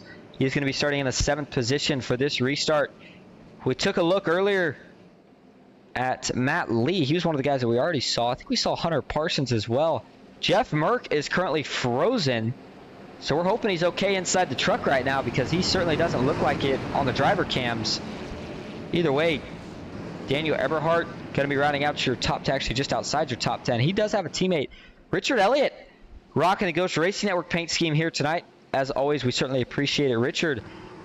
And he's been having a good night so far, but that's all I'm going to say because when it comes to JBRE Racing, boy, I have been jinxing the heck out of them. Either way, we're going to have another restart, Baker. Could we see another pit stop? We heard Steve mention about stretching it. Not sure how I feel about it, but we'll have to find out. If you're Kyler Wynn, you sure can't stretch it. So you know he's going to be doing everything he can to hold the lead. Green flag is back in the air for Wynn and Wilson. 21 laps to go at Talladega. New name up front, Eric Wilson. Good to see him up here with the big dogs running well. You see 3 wide towards the back of the pack. They're going to get it all sorted out, get tucked back in line. You see Kyler Wynn leading that bottom line. He's getting a great push from Steve. John Mullahan going to jump to the top side, 5 rows back. Andrew Navarro giving a great push. Sean Hill is not going to waste any time. He's going to go outside. Trevor Osbornoff back in 13th. There's a quick look at him there. He is seeing everything out of his windshield right now. Ton of 3-wide racing. Kyler Wynn still in charge on the bottom. How long does Steve Korsek stay there? He's molding a wreck up back. Big shot for the 30. He gets up into a couple guys. We almost had one get up and over there. Michael Triscaro's not going to be able to sneak through this one. Christopher McCall's in it. The 22 slides to a stop. There's the 06 of David Sheets. The 11 of Brian Bassard also is going to slide in. And this is 3rd caution of the night. And, well, I thought we were going to have a pit stop, Baker. Not so much anymore. I don't think we're going to get any pit stops here. Let's take a look back. And this was the first lap. Again, I think this is maybe guys just getting a little too antsy here, a little too soon, but take a look where this is going to start. And yeah, back with Kenneth Stamper in the 30 truck.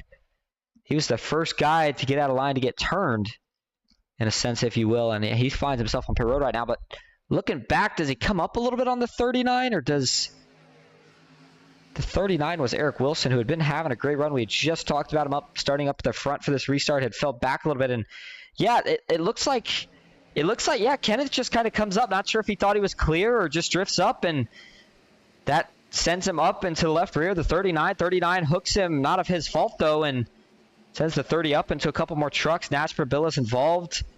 We talked about Michael Triscaro couldn't quite get stopped. A couple more guys pile it on from there. Now, I will say tonight, one thing that I am seeing that I like a lot is we're definitely doing better with the ARCA braking. Now, I know we've seen a couple incidents of it, but definitely a lot better than what we've seen in a couple previous weeks. So far, everybody doing a good job minimizing the trucks that are involved, or at least involved with heavy damage in these wrecks. Then does Richard Elliott sneak by this? Oh, he does. Oh, he's trying. Oh, my goodness. That's going to be a ride on board for sure. I don't know how he found a way around it, but he did. as it's showing just about everybody on pit road right now, including Kyler Wynn. You kind of expected him to come down though right after that. And yeah, let's ride on board with Richard Elliott for this one, because I am not kidding when I say he barely snuck around this wreck. Watch this. He's going to have to check up, bob and weave a couple times as he had no, that was a bumper cover. You know, that had to scare him a little bit.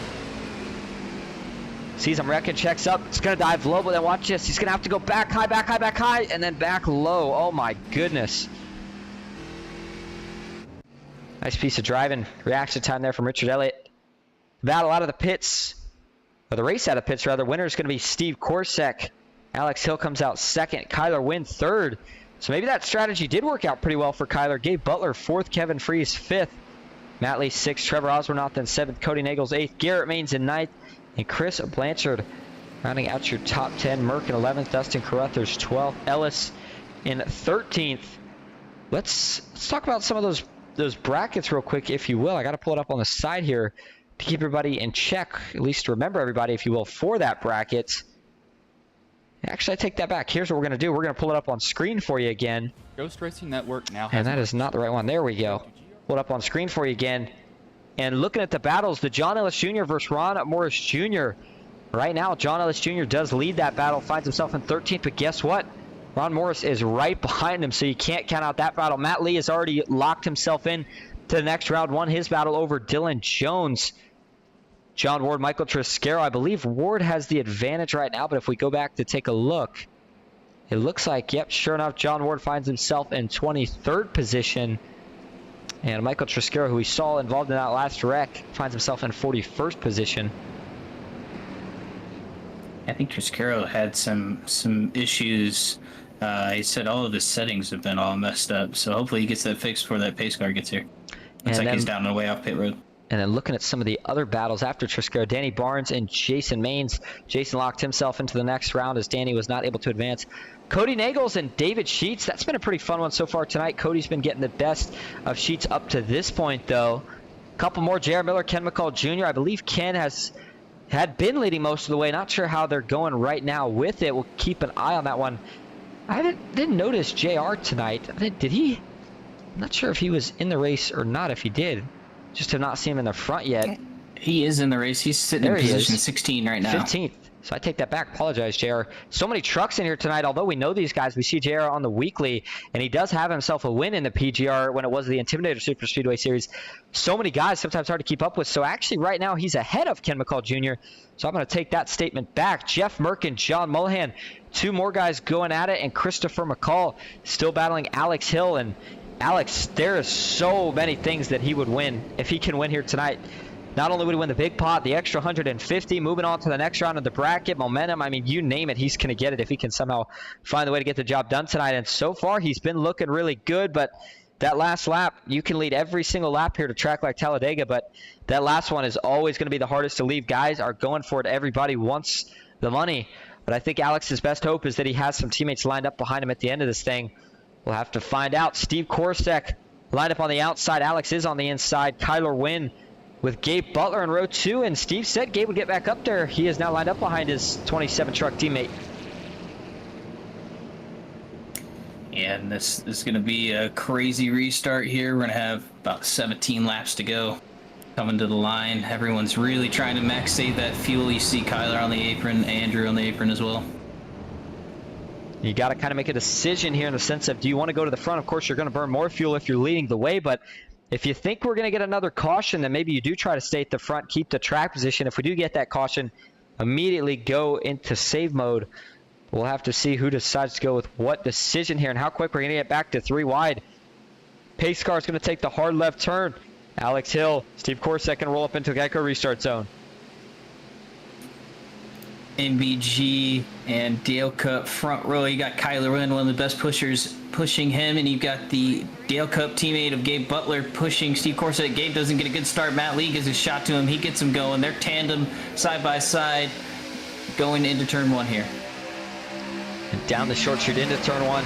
Alex Hill's going to lead him in, but Gabe Butler is now locked onto his teammate, and we haven't got a chance to see these two working together too much. So I'm really curious to see just how much stronger they are when they are together. Alex Hill's going to throw a block up top. I thought for sure Steve and Gabe would have went to the top, but I think that's a veteran move by Steve. And you know, this has to be frustrating in the sense of Steve and Gabe both know they have 2 NBG Motorsports teammates behind them. So even if they do decide to jump to the top right now, they're just going to get left up top, left to dry. They're going to have to either wait from a run from a couple trucks behind, or maybe if Lee and Cody jump up, they'll try to... Steve tries to jump up. It's all mind games. It really is a chess match at about 190 miles an hour. In fact, let's take a look at the speeds these guys have been running tonight. Take a look at your leader, Alex Hill. He's going to get up to 190 out of the tri-oval down the short chute. He's going to get up to about 192 miles an hour. The truck's absolutely flying around here at Talladega. The inside, a little bit of a breakup. Richard Elliott's going to take advantage. He's going to jump to the bottom now. There's the 10 truck. Dustin Carruthers, he's been having a decent night so far, looking to continue his momentum right here. And you see some more people just dropping towards the back. Jonathan Caudell, Thomas Parker, Devin Ray, they're trying to stay out of this chaos, but you know, it's go time now. And I think maybe you can wait maybe for one more caution, but I got to agree with you, Baker. I think you really need to find yourself a way to the front right now. If you wait much longer and they wreck, you may not have enough time to get back to the front. It fuels a question, though. Maybe that's why some guys are dropping to the back. Maybe you try to save a little bit here for a couple laps and then try to work your way back to the front. Wow, powerful move there by Steve Korsak. Gets the assist from his teammate. Ooh, big push on the bottom. Oh my goodness, Steve's hands had to be working pretty fast right there to somehow not spin around. He holds on to it, and now Dale Cup leading the way 1-2 here at Talladega. Yeah, that was all created by Kyler Wren, almost turning Sean Hill through the tri-oval. Was a hell of a save by him. Matt Lee came over the comm and said, hey, calm down. We're all in a good money spot here. We just need to control and keep these lines going. Somebody in the chat said, what happened to Andrew Navarro? Not sure, but he is sitting in the back of the pack right now. 36th position. He's got a lot of work to do in 15 laps. But 15 laps still a long way here around Talladega. We are now in the same length as what we saw in the LCQ earlier. And that race took a while to get done, especially with the cautions we had. But here we are, about 20 plus laps later, 25 plus laps later, and guess who might have a chance at going back-to-back? Kyler Wynn. We talked about Sean Hill could win a lot of money if he wins tonight. I think the only man that might have a chance at, well, actually, he couldn't win more, but the only man that has a chance at winning a similar amount would be Kyler Wynn. He's already won 40. If he could win tonight, he would win over $300.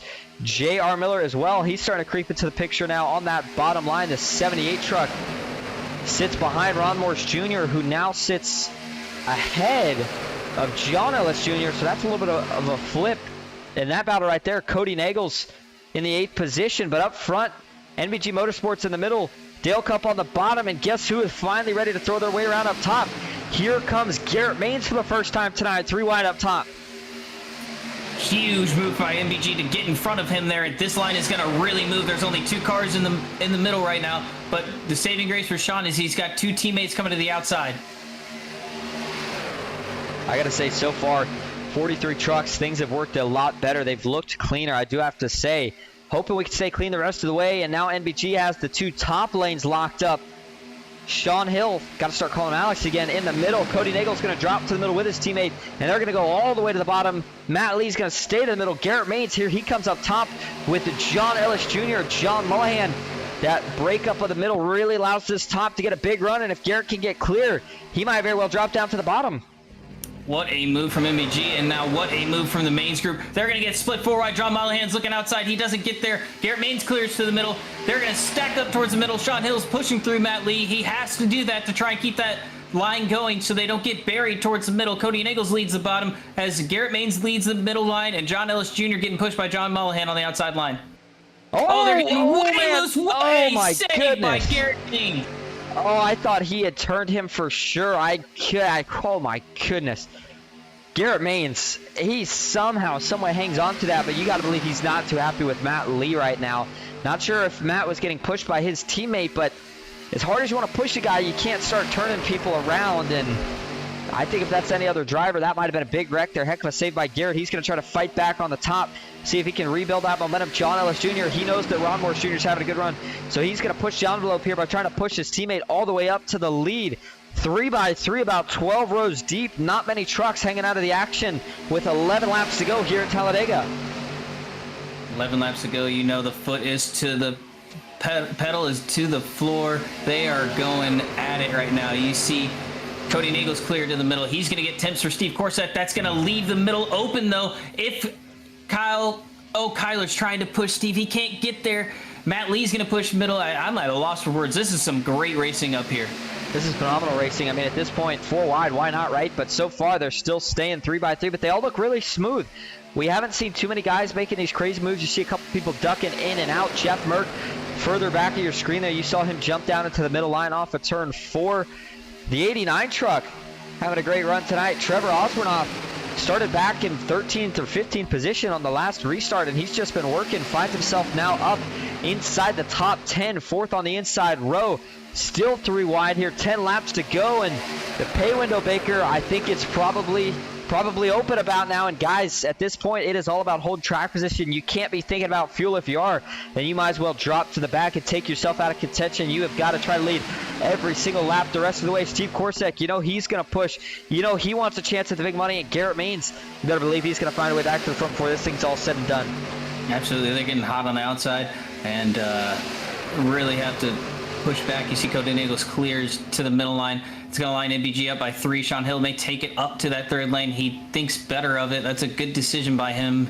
You would look for that 4 wide split here with this pay window opening up. Steve Corsack, we talk about it time and time again. He's up here by himself. Gabe Butler's just a little bit further back, but him and Kyler Wynn are doing a great job having an alliance in this race together, that they know that they're solo boys up here working against 3 teammates in the middle and 2 teammates up top.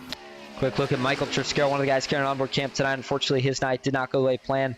Probably going to knock him out of the bracket as he finds himself on the lead lap. We're getting ready to go a lap down.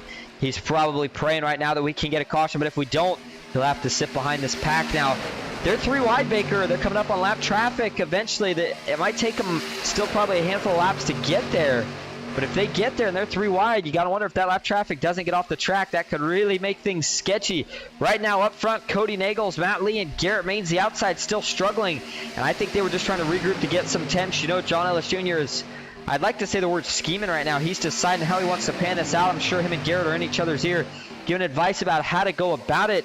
And if they feel like they're going to be in that position at the end of this race, then I think even though we still got 8 laps to go, you got to start thinking about saving the temps now, because you know Cody Nagels is just going to keep managing the truck temps of Matt Lee and Steve Corsack in that middle and bottom line if he can. Oh, and it looks like we might have an issue here. Brian Bassard finds himself off track from the looks of it. And yeah, he's hit the pits. Ooh, man, 11 truck with big damage. Let's see when this occurs. This was towards the back of this pack, and yeah. Ooh, ouch. We're wrecking out towards the middle of the field. And back live, we got a wreck and we got a caution. 4th caution of the night, and there it is. Jimmy Reynolds. Oh, John Ellis Jr. is in it. That is not what he needed for his bracket. As Ron Morse Jr., was he in it? It doesn't look like he was. So yeah, that's really bad news for John Ellis Jr., but good news for Ron Morse Jr. Let's go back, take a look where this one's going to get started. Backing it up. Ooh, does Mullahan maybe get John Ellis Jr. out of shape here? Certainly looks that way from that view. Let's take a look from the chopper. See the 2 truck. Yeah, just gets on the bumper. I'm not sure if there was a stack up. It didn't look so much like it here. It just looks like they kind of get together. Maybe a slight stack up, but yeah, John Ellis Jr. gets into the back and then gets offset. That turns Ellis. Ellis is able to save it initially, but then Mullahan's kind of to the top of him, and that's what finishes him off, unfortunately. And you know Ellis is not going to be too happy about that one. You can't really blame him. He was sitting there pushing his teammate. I think he might have been even starting to plan on finishing there. I talked about you got to keep engine temps. I think he might have been starting to conserve them, but it's not going to matter now. He's going to have to hope he's got a faster pair. And who else gets involved in this? Oh, the 10 truck looks like Dustin Carruthers. Nowhere to go. And then piling in there at the last second, Jimmy Reynolds. Ooh, and John Ellis Jr. not quite holding the brakes. Gets back down into the 17 truck. Jonathan Proctor, it's going to give the 17 some damage that he was not going to have. Take a couple more angles of it here. Fan cam. And that's just, you know, again, I'm not sure if Mullahan was trying to help him make progress or if he didn't realize that they were coming up on Garrett, but pushing the pusher can sometimes work on the straightaways with these trucks.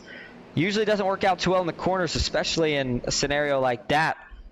Up front, though, Steve Korsak leading the way. Cody Nagel second. Kyler Wynn in third. Matt Lee fourth. Trevor Osborne off fifth. Alex Hill in sixth. Ron Morse Jr. seventh. Gabe Butler eighth. Jason Maines ninth. And Kevin Freeze rounding out your top 10. Stevie says, wow, great angles. Well, thank you, Stevie. We certainly appreciate it. Glad you're enjoying them. Appreciate you watching out here tonight. And I'll tell you what, the driver cams we had earlier, I think just about all of them have left. My goodness, we got a couple guys still in here. Chris Blanchard, one of them, Michael Triscaro. Jeff Merck is, but his is frozen.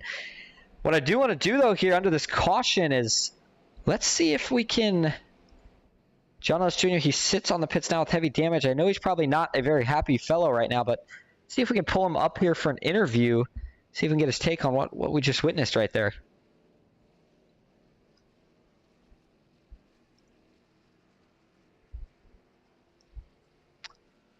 Hey, John, this is Austin and Baker up in the booth. You got a copy? I got you guys. Well, man, I know you're upset right now. We're not trying to bug you, but I do kind of want to ask your point of view there. What it looked like happened. Was it a checkup, or do you feel like you just got spun? I just got spun. I've been doing the same thing I've been doing the last 5 laps, being on the outside without Mollahan tucked up behind me. It's real easy to overheat, and so I'm giving her a little air on the corners, and he just pushed through me and then swiped me. Typical move by him. He does it every race. He's terrible. So it took me out of that one. I got 14 minutes of optional repairs now, so I'll be watching this from about 20 seconds back probably. We hate to see it. Unfortunately, going to eliminate you from the bracket challenge then. But hey, thanks for letting us know what happened there, John. And again, we appreciate you talking to us. Yep. Strong words from John Ellis Jr., but you can't blame him for being mad. And, you know, when you feel like you're in position, you're doing everything right, especially if you're one of those guys in the bracket, and something out of your control hurts you, not going to be too happy about it. But John Mollahan, I believe he's another one of the drivers in the bracket, and that may come back to bite him if John Ellis Jr. is anywhere near him in one of the next races, assuming that Mollahan was able to advance. So we'll keep an eye on that. Baker, it's going to be, looks like a 4-lap shootout to decide who's going home with the big money tonight. And starting to get a little nervous here because Alex Hill, he's still in the top 5. He very well might be taking some money out of our pockets here tonight. Yeah, he's running really good, in a good spot with his teammates as well. And you got Cody Nagels up on the front row. MVG's showing out well. They got the, 3 of the top 10 positions right now. So they're the only team that's really holding it down, staying out of the chaos. A lot of luck comes into this when it comes to the wrecks. So they've definitely gotten lucky. Got the Golden Horseshoe and Sean Hill. So they're looking to get in victory lane one more time. Hunter Parsons right now in 31st position and doing a little texting while driving. But hey, he's got a long ways to go. He might be strategizing how he wants to try to get the job done here. We'll see what happens for the driver of the 15 truck tonight. Matt Lee gonna have a good run, still carrying an onboard cam. I believe I just saw him take a little swig, get a little drink, getting ready to get this thing finished up. See what happens. 4 laps to go, Baker. It takes 2-3 laps to really get organized. So if everybody can keep it clean, I think that's going to set us up for one epic last lap. And looking at a couple other things here. Next place we're going to head here on Ghost Racing Network is going to be, well, actually a little while. I forgot, Saturday this week, no NOMA race. It's the off week for the NOMA Truck Series. So it's going to be all the way till Monday where we head back to the Fast Track Sim Racing Cup Series. They head to Richmond. And then it's a streak of really exciting tracks. I think it's like Michigan, Indy. Really excited for those ones coming up. Bryce might be having a couple broadcasts before then. Make sure you go check those out as well. If you're not subscribed and you enjoyed what you saw tonight, feel free to do so. Had 2 Super Chats tonight. Hey, how about it? Baker's mom with the $10 donation and Josh Shoshevsky, the $5 donation, making it just a little bit more enjoyable up here in the booth. It's already fun enough, but here we go. Green flag is back in the air. 4 laps to go. Over $200 on the line. Who wants to win all the money here tonight? Good restart for the inside. Ooh, out back. A big checkup. Somebody didn't get going. They're all trying to hold on to it. They all keep it together. There was a checkup up front, too, as well. Cody Nagels did not get a good restart, and it looked like Matt Lee slammed the back of Steve Korsak as well. That was some crazy stuff going on up front, but hit accordion back, and, we had a 60-car field. That's probably a wreck, but, we've really limited it now, so it's 3 wide. Sorry to cut you off there, Baker. You're good. Man, did not expect that move, but you know what that restart did? That checkup, it allowed everybody to normally take 2 laps to get up to already be up here. Oh, Steve Corsick with a big block, but he's going to make it work, and now that puts his teammate. Oh, what is Sean doing? Oh, he almost hits him out of line. Oh, I didn't like what I saw from that move there. They're all trying to gather it up, and they're going to wreck out back. No caution yet. Looked like it was just one truck. We stay green for now. Nashville Mill in the grass. Now caution's out, and I got to be honest, from the first view, I really didn't like what I saw right there from the 77. We'll have to take a look, but looked to me like Steve was there, and Sean decided to try to force a lane lower. Didn't look like a lane that was there to me, but I'll go ahead and hold my tongue here before we take a replay. Well, you're going to have to go look at Kyler Wynn because they just wrecked up front. Man, oh man. Wrecking all over the place. The caution, was the caution for the initial truck spinning or for the second wreck? Oh, the caution was coming out for the initial one. They had 3 trucks spinning down, 3 or more calls for a caution, and then a 4 wide move up front for no reason happens, and they just all come together. All right, so let's back all this up. This is going to start in turns 3 and 4. Let's back this up. See how this is all going to start. Now, you got to remember here, in a sense, of what Steve Corsick does here is kind of the same deal that NBG kind of has been working, and they've been making it work pretty well all night. Let's see if the block was late, though. And it looks like Steve, he's got a huge run out in front. Does he go up here? Yeah, he does. The block wasn't late to me. It looked fine. Sean Hill gives him a tap. All good there.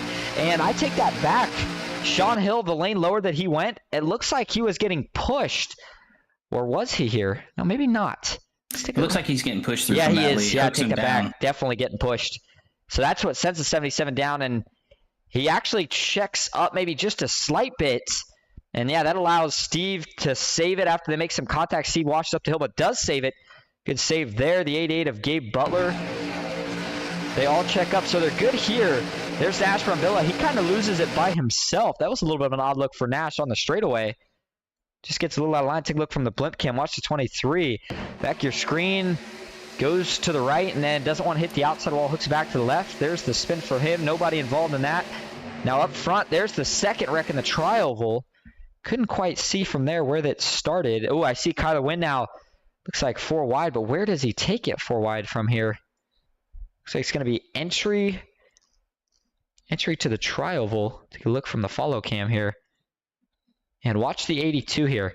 The 77 and the 6. Everybody's trying to get back up on track, trying to sort it out.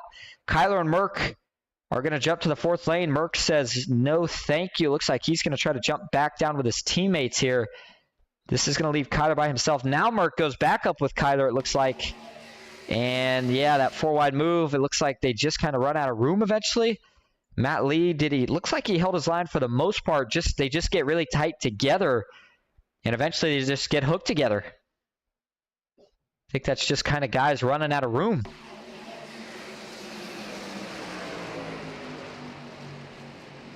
Two sides of that story in the sense of Kyler looking 4 wide. A lot of guys probably not happy about it, saying, what are you doing? But Kyler, in his mind, may have been saying, this is the chance. I got to go for the move. We don't have a lot of laps left, trying to get the job done, but going to cost him big time here. And if he doesn't have a fast pair, that could very well end his race.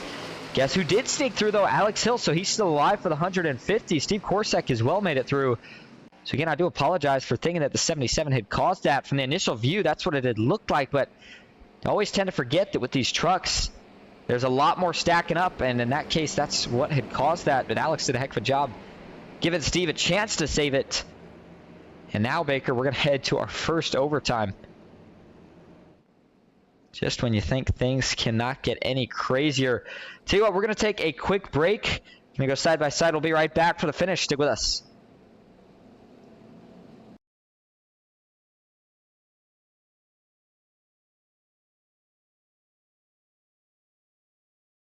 Ghost Racing Network now has merch.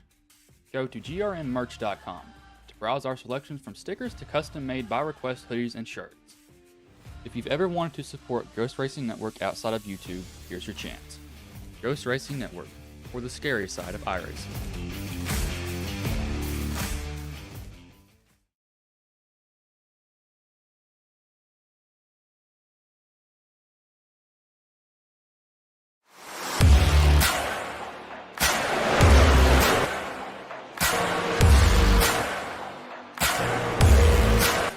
front. Now we're going to see a little four wide action. Crazy out of the trail. Oh, he gets over in the lead under wreck. 3x3 entering 4. 3-2. At the flag stand, side by side, it's going to be Jason Maines winning it at Talladega.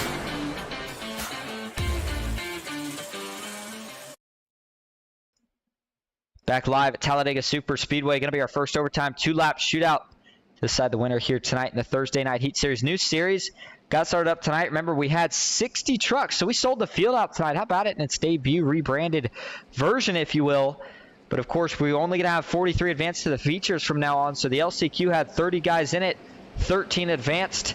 Pretty crazy one, but nonetheless, Kyler Wynn had got the job done in it. 7C's event says how many green-white checkered attempts for this race? 3. In the last one, I'm not sure if it's like this week, because I think they said they had troubles with the way the cautions got set up. The normal format would be that on that third green-white checker, they would let them race it out even if they wreck on the first lap. However, with the way it's set up tonight, I think there's a risk that it could technically still end under caution.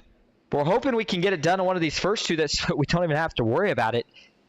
And they did get the one-to-go signal. Fuel's still a little tight, but I think that the caution helped everybody. I think everybody's going to be good to go. I think at this point they're just saving in case we get another green-white checkered. So overtime at Talladega. Steve Korsak, Cody Nagel's ex-teammates. Gabe Butler still up there. You know, if him and Steve can get connected, they've got a good shot at it. And Sean Hill, Alex Hill's going to have to find a way. Middle top is going to have to figure out something here if he wants the 150 bonus. 2 laps to go at Talladega. Another good even start. You got Steve on the bottom getting pushed by Sean. And they're trying to wreck towards the back, but you see Cody Nagels get a great push from Gabe Butler. Glad to see him up front here in a green-white checkered. Good to see him here at the end of the race. Jeff Merck behind him. You know Gabe Butler can't go up high here. Merck is going to want to stay tucked to keep Cody's line going. You see Navarro taking it 3 wide. He's going to be the first taker. Everyone else is going to start shuffling. And you see him out back. They are 3 wide, maybe even 4 wide. Who knows, because it is chaos back there. Cody Nagels to the front. He's going to drop to the bottom. Oh, they're trying to wreck. They're going to wreck. Yellow flag is out. Oh, we had one get up and over, I believe. I think that was Heath Job. And that reality of potentially finishing this race under caution is starting to look a little bit more realistic, as now we're going to head into a second overtime. Let's take a look back at it here. See what's going to start this one. And this was towards the middle. Actually, this starts in a couple spots. Christopher McCall has a close call here, it looks like, but I don't think that's where the wreck is going to happen. And it looks like the 773 truck and the 04 makes slight contact. They were fine up there. It's further out back here with Heath Job. And where does he come up? Or does he get pushed down? Oh, no, he's going to get pushed down, it looks like, to start. Let's look from the chopper. Now watch the 760 truck right in the middle there. Yeah, it's a stack up. It's a stack up trying to check up for Christopher McCall. And looks like, I think that's Ken McCall Jr. just taps the back of Heath Job trying to check up as well. And that sends Heath Job around. Nothing he can do. They eventually pile back up to the outside wall. And there he goes. Upside down goes the 760 truck. Rides along the safer barrier on his roof. Matt Lee was involved in that one as well before he flips back over, gets down into Chris Blanchard. Jimmy Reynolds couldn't quite sneak through it as well. Looks like John Lewis Jr. is back out on the track. Try it on the cockpit view. And it looks like I'm showing a lot more guys may have been involved. No, I take that back. This was after the caution, so we're all good to go there. But here's right on board with Heath Job through it, and watch the checkup and the result.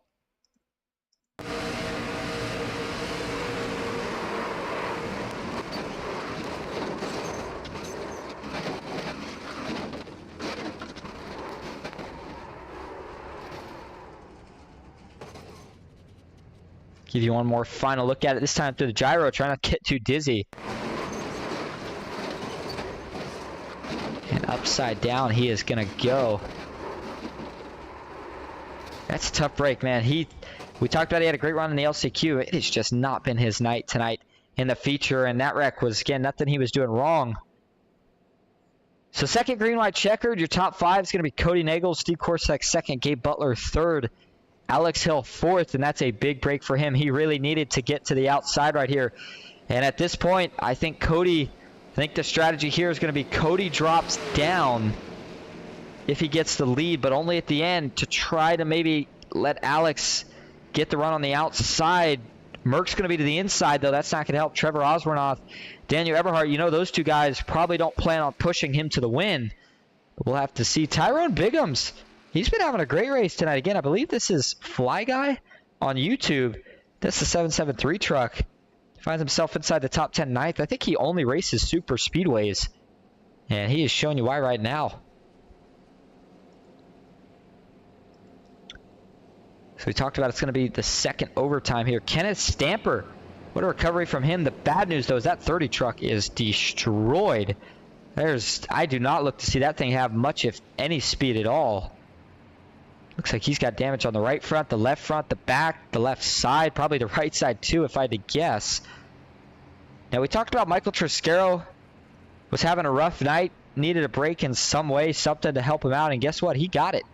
Got himself back on the lead lap. The bad news is he has damage still. See, the front end's pretty beat up. Not sure if he's got any more optional that he can repair or not. Maybe he finds himself a way to get back up in your top 7, get himself some money. We'll have to see, but if we get the one to go signal this time, fuel is still starting to slowly but surely become more and more of a concern. Everybody is saving under caution, but how far can everybody go? You know it's getting really tight. See if we can bring in Cody here for a quick interview before this thing goes green and what the plan is here.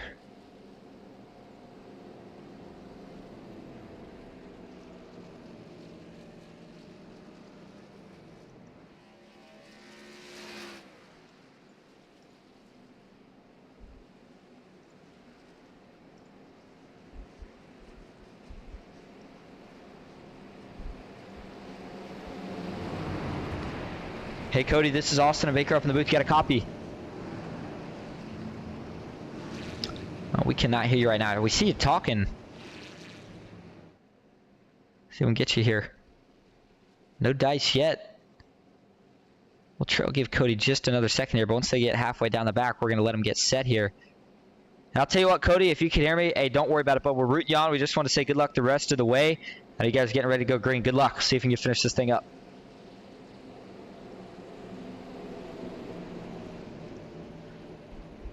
Boy, Cody's got that look in his eyes. He wants to get the money tonight. The big players come out to make big money. And they could score quite a bit here if him and Alex can finish 1-2. Jeff Merck, he's been having quite a few rough races. Could tonight be the night he catches a break? Talked about he's well overdue for one. Very well could get one right here. 2 laps to go, though. Last time we saw a pretty organized restart. The chaos has been mostly to the back. It's just guys scrambling, trying everything.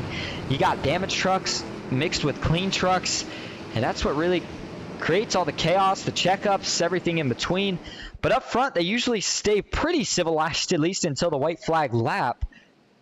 Cody Nagels and Steve Korsek off of turn 4.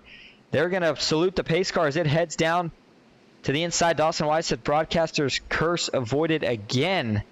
We'll have to see what happens. I'm sure I'll get blamed somehow or another by the end of this thing. 2 laps to go, Baker. Can Alex Hill win the bonus? I would sure hope so. He's been running really good up front. A couple of incidents here and there, but the green flag's going to come out in the air. Gabe Butler's going to give a good push to Cody Nagels. Sean Hill's going to give a great shove to Steve Korsek. I mean, it is even. You've got teammates pushing different teammates on the top and bottom, but the big factor here is you got Merck on the bottom supporting Cody, so he's giving Gabe no option. Gabe doesn't have an option, but right now, neither does Sean Hill, in the sense of he doesn't have any teammates lined up behind him. He has got to be really precise about when he makes this 3-wide move, Baker. You know it's probably coming at some point. He might be trying to get Steve clear, but if he can't do so, he's going to have to make that move. It's going to be his best chance, but looking at the lineup he has behind him, I think he might have to either save that move for out of turn 4 on the final lap, or he's going to have to wait till he gets somebody like Andrew Navarro behind him. Navarro is making his run. Here we go. He's got 3 wide. Now Eberhardt's going to jump to the top. Will anybody else follow? The middle line is starting to break up here just a little bit now as they only have 3 trucks, but it's 3 on the bottom as well, and we're going to do this thing one more time around. White flag is in the air at Talladega. Eberhardt with a huge move to the outside. He's going to have Navarro lined up behind him. If he can check up and get on the brakes, he has some tuck back lined up in the middle. They don't really have any help. Garrett Maines is forcing his way, bullying his way through the middle. He's out of the money right now. Oh, Sean Hill. Save it. He does. He's still got a chance. He's got to be careful here. Got to be real careful. Gabe Butler trying to establish himself. No, he's going to get turned. We're all going to wreck up front. Osborne up front. Oh, no, it's not going to work out for Alex Hill, but it's open opportunity for a couple of these new guys. Navarro to the outside. Can Richard Elliott get his first win in the Ghost Racing scheme? He's going to give Trevor Osborne off the bump. Does Mike Davenport have anything to get back up? 2 versus 1. Richard Elliott doesn't look for 3 wide into the tribal. Either way, we're going to have a new winner at some point tonight. How about it, Trevor Osborne? He is going to win the race here at Talladega. Good job. Are you kidding me? What a run for Trevor. That's how you do it. The underdog comes in, he gets it done. Look at the reaction on the cam, says it all. He just won himself almost $300 worth. Let's go. That was one crazy finish, Baker. That one's got me pretty amped up. Holy moly. Let's go back and take a look here. Oh, man. All right, so let's back this up to where the wreck's going to start. Alex saved it, but it was just a mess there. You could tell that guys were going to have to try to come back up at some point. Wow. All right, here we go from the chopper cam. Watch the first save here by Alex. Let's back this up. This was a heck of a save. I thought he was done right here. Yeah, just Trevor gives him a little bit of an offset shot, but he does save it. All good here. Trevor to the outside, scooting away, and then, oh, that looked like, I think that was Tyrone Bigums that makes some contact that finishes off the 773 when they all, and then they all pile up from there. It was a huge wreck, too. Take a couple more views of it here. And this took just about everyone but your top 3, maybe top 4 out of it. And it became a battle of who can get through. I mean, look at them. They all pile up. Nobody's safe. Some guys on the outside sneak by, and then it's just, look at the junkyard piling in. I mean, it's the last lap. You know everybody's going to stay full throttle once they start wrecking. And this is where it got exciting. Navarro made his move early, hoping it was going to work out, but it just doesn't quite. Elliott had a choice. He chose to go with Trevor.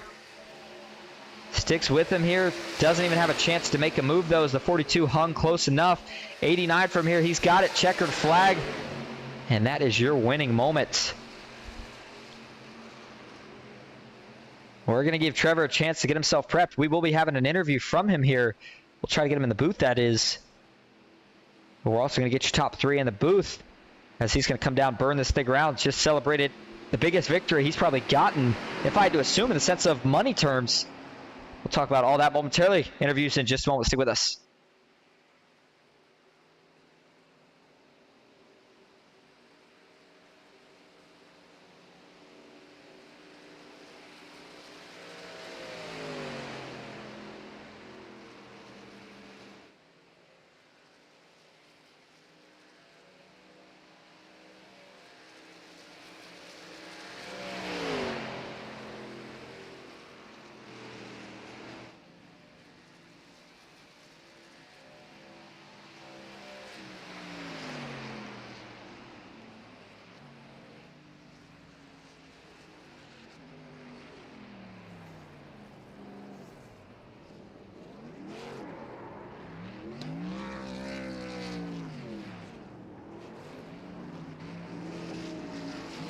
Back live at Talladega Superspeedway. We got your top 3. Going to start with third place finisher Matthew Baker stands by with Andrew Navarro.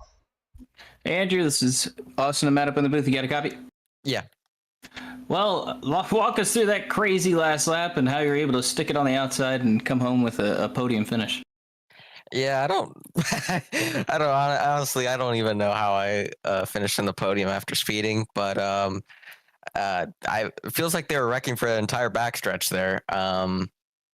So I just kind of stayed to the top. I was like, you know what? If I get taken out on the top, at least I was trying to finish in the money. So I just kind of stuck up there, and then luck had it be that I didn't get involved in anything somehow. Absolutely. Well, you ran great all day. You just had that one miscue on pit road, but able to recover. Anyone you want to thank or shout out? Yeah, I'd like to thank Celebrity Cruises, Premier Racing Setups, Adrenaline Captures, Bladen for making the paint, Martin Sports, everybody at Platinum Performance, and you guys for broadcasting, and Michael for putting on this league. Well, thanks for talking to us, Andrew. Great run tonight. Hope to see you next week. Thank you. All right, and that is going to lead us to our second place finisher, Richard Elliott. Richard, you got a copy? I got you. Man, been trying and trying, and it's finally going to pay off. And boy, you picked the right race to do it because there are some big payouts. I think you're going to be going home with at least $200. Could be wrong, but something close to it. Either way, first of all, walk us through that big wreck, and then at the end there, how you decided who to go with. Well, I missed several big wrecks at the end. Yeah, when they wrecked, I knew he was coming to green, so I just tried to hold it down and just not hit anybody. It looked close on my screen, but it was all right. And then once we cleared, I just decided to hang low and push him and just see where I could end up. You know, I have never been up here, so I just pushed him, and I was going to settle for second or third, so not bad. Well, hey, the best thing about money racing is when you win a big race like this, you allow yourself to buy into quite a bit more, so I'm sure we'll get to see you in a couple here in the future. Hey, congrats on the second place finish, but before we let you go, is there anyone you want to thank or shout out? Yeah, Ghost Racing and the Ghost Racing net merch, 760 Graphics, you for broadcasting this, PGR, Michael for putting all this on. All right, thank you. Hey, Richard Elliott, ladies and gentlemen, didn't have the teammates tonight, but he still found a way to get himself second, take home a big payday. Congratulations. We'll see you on Monday. Yep. And now we're going to bring in your winner, the man that got the job done, and we're going to hold off just a second here because he's going to get a little bit more of the special treatment here. He got the job done, and he is one of our guys carrying a driver cam, so we can go ahead and pull him up on the big screen here, if you will, and that is Mr. Trevor Oswornoth. Trevor, Austin and Baker up in the booth. You got a copy? Yes, sir. Loud and clear. Well, I don't think I've cheered for somebody winning that loud in a while. We love to see an underdog victory, and you came out of absolutely nowhere. Made the move there on the backstretch. They all wrecked behind you, but what were you thinking there? You had two trucks beside you, and one of them tried to make a move. I'm going to be honest, man. First off, what a damn race, right? What a race. That was awesome. It was one of the cleanest PGR races we've seen in a long time. Shout out to PGR. I was thinking, I don't even know what I was thinking, man. I couldn't even tell you. I can't tell you what I did 5 minutes ago. But I saw the third lane come. I had a run, jumped to the outside, and, so be it. These guys wrecked right beside me, and I took it and went. And I held her down and kept it. Hear that? Kept it down. Down Browntown. Browntown 7-Eleven. If y'all know, y'all know. We got the rock and paint scheme, and now you got a lot of money to go with the paint scheme. But hey, congrats on the win tonight. Before we let you go, is there anyone else you'd like to thank or shout out? Yeah, I got a couple people, man. First off, the sponsors, TA Auto Parts. If y'all need used auto parts throughout the United States, we ship used auto parts out here. TA Auto Parts, Facebook, Instagram. Also, Fulcher's Paint and Body. We also tow out here, Augusta, Georgia. If y'all need a tow, call Fulcher's Towing. KSR, shout out to KSR, my teammates, Brian, Kenny, PJ was out here. We were out here running for some money, and we got it done tonight, baby. So thank you guys. Man, that was a blast. I'm sweating. I'm having a good time out here. I ran out of gas doing my burnout, so I guess I'm done. I think I lost my voice trying to call that last lap. Watch you get the job done there. Hey, one more big congratulations. I think this is the biggest pot for a regular race that you're going home with tonight. Make sure you enjoy it, and hopefully we'll see you out here again next week.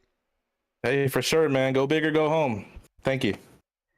First win for Trevor Oswornoth for the PGR Thursday Night Heat Series. He wins the opener. We'll go ahead and send him back to the waiting room. But, Baker, I'll tell you what, love to see an underdog win. And, man, I think that had the people in the chat excited. We had quite a few congratulations. Yeah, it's awesome to see an underdog win. We love watching the usual suspects get up here, battle it out for the win, but it's always good to see one of the little guys get up here and win, and happy for him. Happy for Richard Elliott finally breaking through, and good finish for Navarro as well. Going over the results, we talked to your top three. Trevor Oswornoth got the win. Richard Elliott second. Andrew Navarro third. Mike Davenport in fourth. Tristan Cotton in fifth. Matt Lee sixth. Jason Maines seventh. Devin Ray eighth. Kenneth McCall Jr. ninth. Alex Hill rounding out your top 10. Garrett Maines in 11th. Jimmy Reynolds in 12th. David Sheets in 13th. William Fox in 14th. Gabe Butler in 15th. Jonathan Cadell, 16th. Rob Morris Jr. in 17th. Kenneth Stamper in 18th. Cody Nagels in 19th. And Nashville Brambilla in 20th. Thomas Parker, 21st. Eric Wilson, 22nd. Michael Trescaro, 23rd. Steve Korsak, 24th. J.R. Miller, 25th. John Les Jr., 26th. Chris Blanchard, 27th. Jeff Merck, 28th. Daniel Eberhardt, 29th. Tyrone Bigham's rounding out your top 30. Hunter Parsons, 31st. Dustin Caruthers in 32nd. 33rd, you got Kevin Freeze, Kyler Wynn in 34th. Ryan Baston, 35th. Christopher McCullough in 36th. Brad Stefani in 37th. Jonathan Proctor in 38th. John Ward in 39th. And Heath Job in 40th. 41st is going to be John Mullihan, 42nd. Brian Bassard. And rounding out the field, last place tonight, Dylan Jones. And I'll tell you what, it's going to shuffle up the bracket. We will make sure we have all the updates on that for you next week. As a lot of congrats for Trevor. Again, congrats to him from Ghost Racing Network. Baker's mom says, on y'all's commercial, y'all need to use that ending. Use that. Well, I think I lost my voice for a couple days, so it's a good thing I don't have a broadcast for a little while. And yeah, Baker, I mean, that was the most excited that I think I've gotten for the last lap in quite a few weeks. I mean, that was absolutely crazy. Wasn't the photo finish, but it still found a way to be exciting. I really did like the format tonight. The LCQ was fun. I think it's a good new addition. I think it'll get even better as it goes. But, I mean, besides that, any final notes before we head out for the night? Yeah, just chaos again. We limited the field. We limited some of the cautions. Saw some good green flag, 3-wide racing. But, once those cautions start happening, they just keep piling on. And it's good to see some new names here in the top 10. None other than Trevor Osborne getting that win. That was awesome. Certainly was. All right. I hope everybody watching enjoyed it. It was fun up here. I hope it was fun for you guys as well. Big thanks again to Baker's mom for the $10 super chat. And then, of course, Josh Oshevsky for the $5 super chat. Until we see you guys next time, I hope you all have a good night. We'll see you next week.